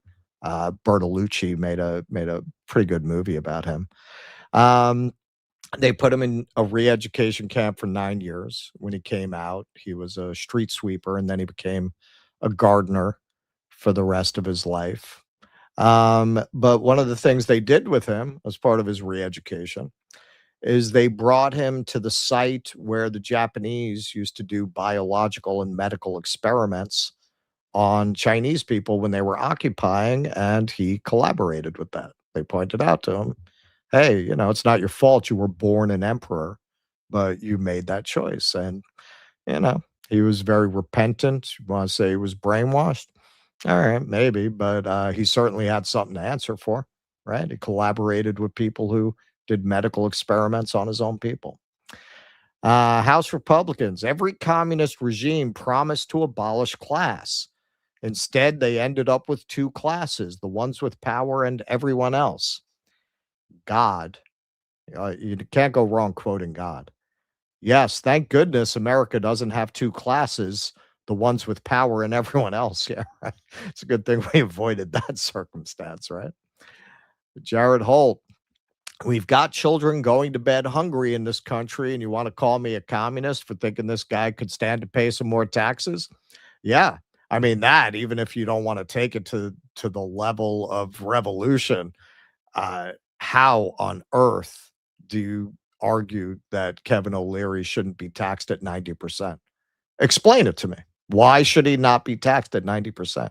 You know how much money that guy would still have? More than you're ever going to see in your life. So what? He's not going to he's going to have to think about it before he buys the rare Rolex. Probably not even that. What did he say it was worth? 1.8 million. He could still afford that, even if you tax the guy 90%. He could afford that. Ben Avery nails it here. I see people dunking on this, but like, look around. To like 98% of people, this is the dream. The podcast circuit is dominated by CEOs, opportunists, stolen valor pillheads, rise and grind vampires, war criminals, the CIA, and military contractors. What was he read the Joe Rogan guest list before he wrote this up? We shouldn't know who most of these people are. It shouldn't matter who the new autonomous drone manufacturer CEO is, but these are the things people aspire to be when the only thing left is grape. It's a grape economy. There's no art, but there's lots of graping and killing and bombing. Everyone wants to be like Kevin O'Leary and hold the shiny object and weep. Not because it's beautiful, but because all the good in our world was sacrificed for it, and now there's nothing left. Beautiful, man. Beautifully said. Very nice. Yeah, hey, I always say this when I get into this territory. I don't have all the answers. Human societies, especially advanced civilizations, are very complex to govern and manage. We have, I would venture to say, a more complex society than most because of our unusual history of our population being, by definition, a population of immigrants, Native Americans accepted. So you have a lot of different cultural forces.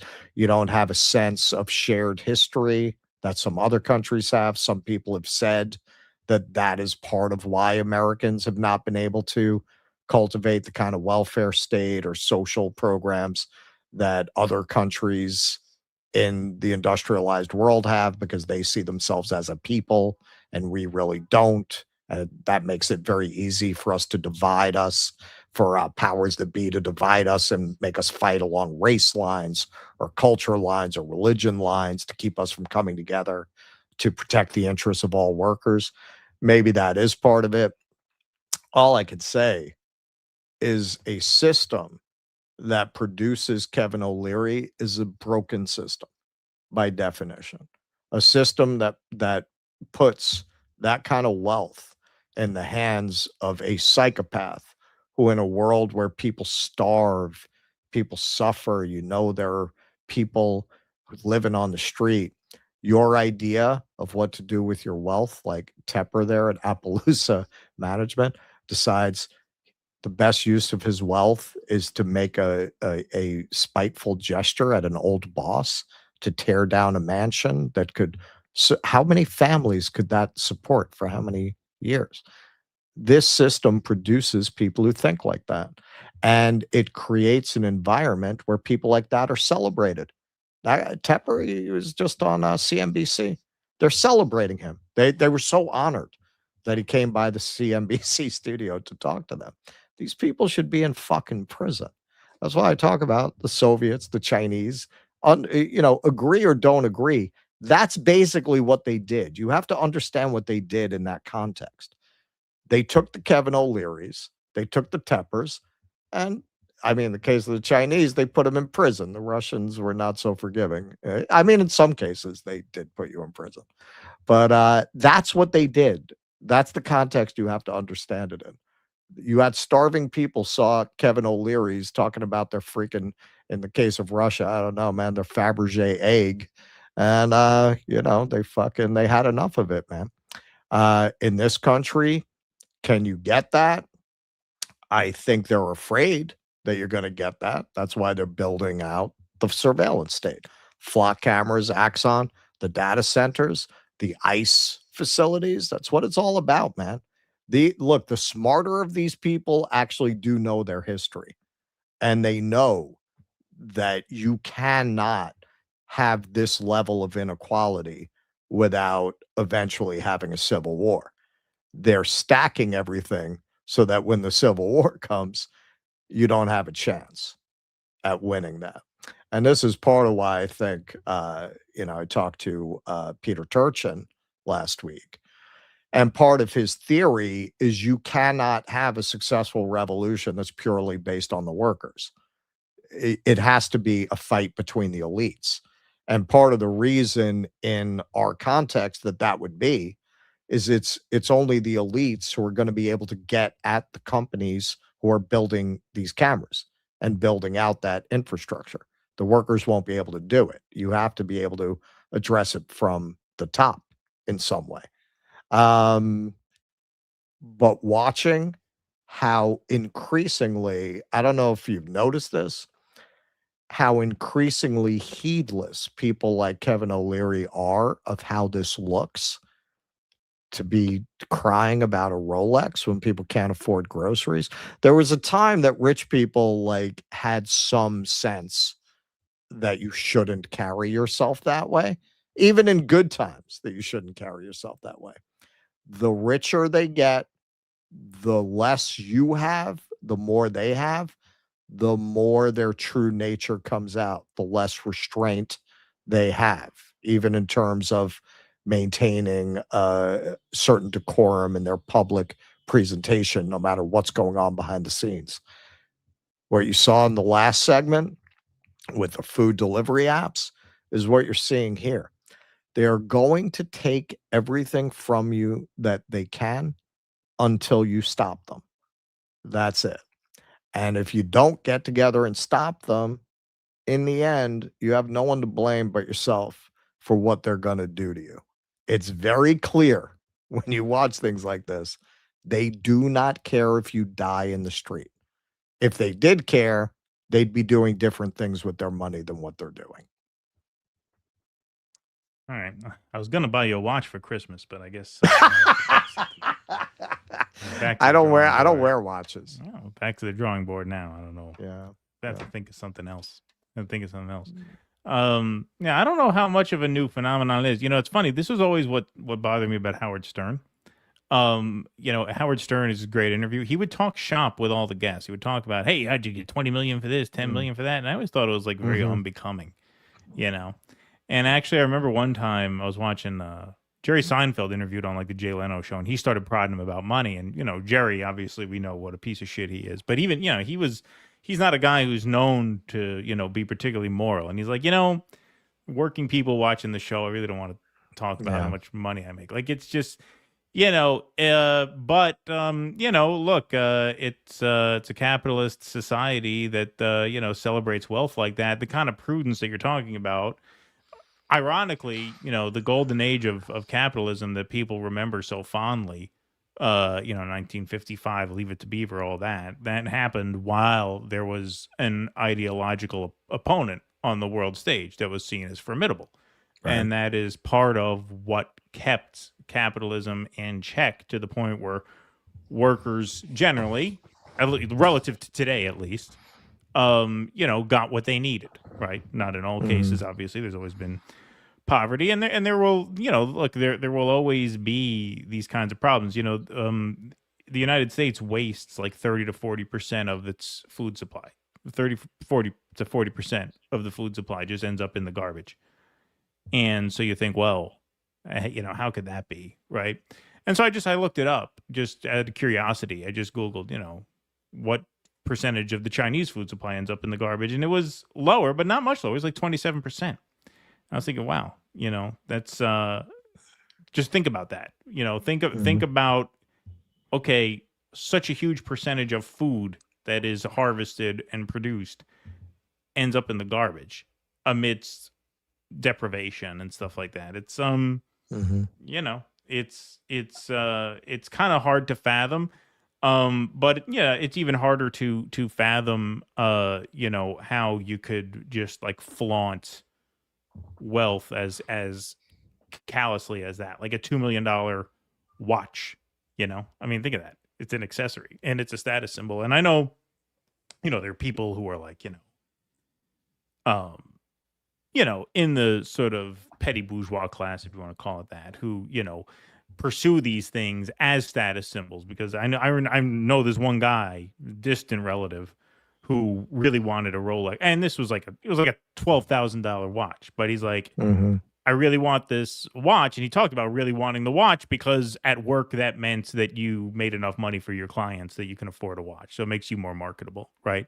So that's like the Well, it's like that in Hollywood too. Like you got to drive certain exactly. You level gotta of drive a car to car show that you're a winner. to show that you can get your actor the part that they want, right? Exactly. You have to flaunt it. But think about how low level that is compared to like a $2 million watch, right? Like it's just, these are different stratas of reality that people live in. It really is. I mean, when you talk about like the God tweet, like, yeah, it definitely is a class dynamic where as many gradations as you want to draw, once you get to a certain point, people are just living in a completely different world, where it's all just a game to them. Well, and these revolutions basically were driven by the concept that, no, you don't have a right to that. No, you don't have a right to live that way. No, you're not allowed to do that. I think that's context that, I mean, a lot of our audience understands it, but a lot of people don't get it. Like, listen, man, that's what they did. They took all the Kevin O'Learys and they said, no, you're not doing that anymore. That's completely aside with whether you agree with the solution or the society they built subsequently, but understand that's the impulse. That's why you had support for it, right? And this is a big part of why they just with these little DSA victories are freaking out. Well, yeah, I mean, it breeds instability, of course. Like inequality breeds instability. Right. I mean, that's a tale as old as human civilization. Exactly. Right? Like that level of inequality breeds sort of unrest. Right. And chaos, even if it doesn't take place in the form of, even if it doesn't take the shape of like organized movements, it breeds chaos. It breeds entropy. Sure. Right. Because desperation breeds crime and all kinds of stuff like that. Like it creates so much chaos within the society. That's why poor areas tend to be more crime-ridden areas. Sure. Right? Because the areas that are where there is more economic inequality, there's more crime. Whether that's organized in the form of revolutionary movements or not, that the inequality and the instability that comes with that breeds a certain chaos that is bad for society. So it's not healthy for society to have that kind of inequality persist, because it creates conditions for a lot of very unstable times, which I think we're heading into no matter what. This shit's hanging by a thread, man. Well, you get a stock market crash. AI. It's AI. Yeah. AI is the thing. It's not a question of whether or not it will happen. It's a question of when it will happen. And that is just going to disenfranchise a lot of people. It's going to leave a lot of people with a lot of time on their hands. And, I think in the short term, there is going to be a big material disruption. The real tech overlords understand that they're going to have to do some kind of UBI, and I think that they will, because I think that's what they've been planning for a very long time. It's the same agenda that the right wing hated until they voted for Donald Trump, and he said, well, you have no choice but to submit to it. But in the interim, I mean, it's going to be just like COVID was a massive disruption. That's going to be a massive disruption as well. All right. Vientica says, yes, greens and carbs are. Oh, sorry. All right. You know what? Take the YouTubes, because I forgot to adjust this. Virtuoso, my friend. Stay tuned for the anti-Hasbara hour as Keaton and Russ do some more news. Spread Eagle. Yeah. coming up next week. John Smith, much love, guys. Great stream as always. Thank you, John. Thank you. See how much energy we have when we get Tuesday off?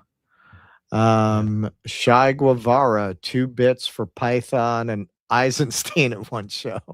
Yeah, it's quite a little filmography from this one, right? Andy Gardner, the wait is over. I know Keaton is a fan. Rogan did interview Mr. Beast. If Rogan with another punchable faced billionaire doesn't make your day, well. You know, he had on recently was Tim Robbins, actually. I saw that. Yeah. The Blue Noble, DoorDash is worth $85 billion as a company. As a person who is a school teacher and has to dash to support myself, they could salary all their drivers. Well, that's it. They'll do as much as they can get away with.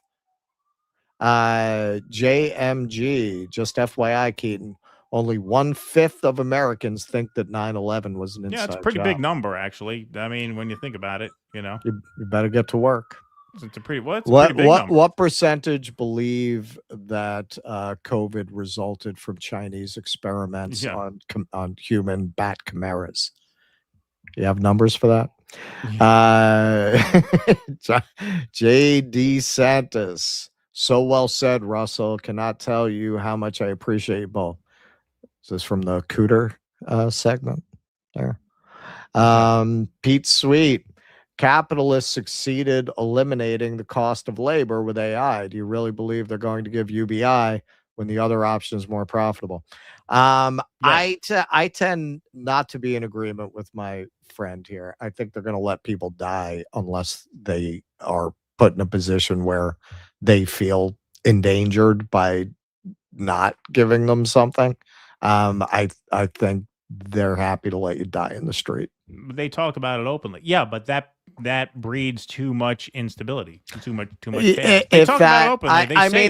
They might try letting people drop dead at first and then switch. I could see that happening. I don't think it's going to be their first option. Well, that's because you have this strange combination of this like dinosaur supply side economic regime in power now. But if you look at what all these tech people say, yeah, they all talk about there's going to be a UBI. That's why Andrew Yang was out in front of it, because he's, he has his ear to the ground. Like, they all talk about the need for that. There's going to be a need for it, and I think they're going to do it. It's just there's going to be a transition. There's going to be a transition, especially now that you have. I mean, I don't know if it'll come online.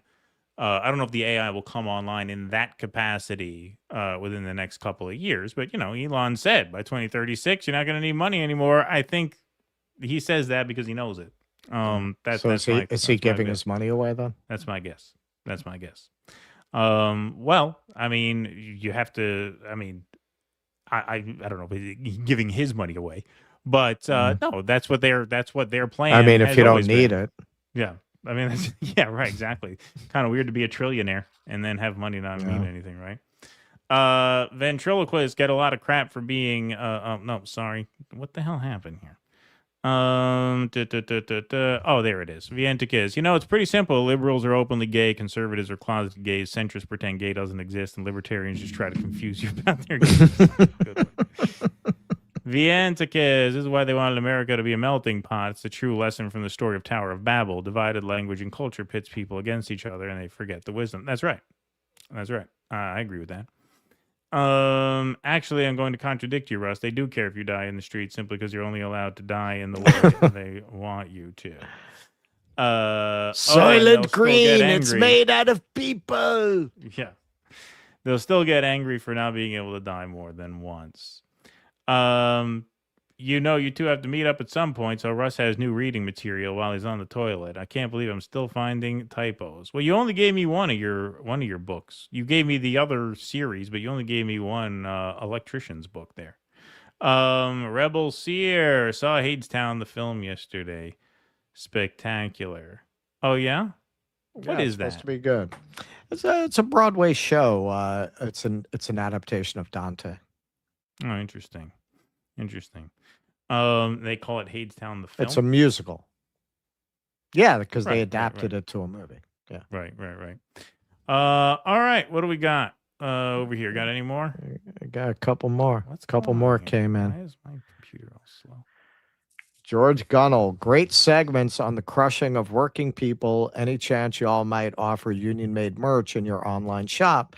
Workers strike back. All right, so I think we've gotten this question before. Yeah, from you. We've answered this question before. Yeah, the whole way that this is done is there are certain very limited number of places that will make these things to order.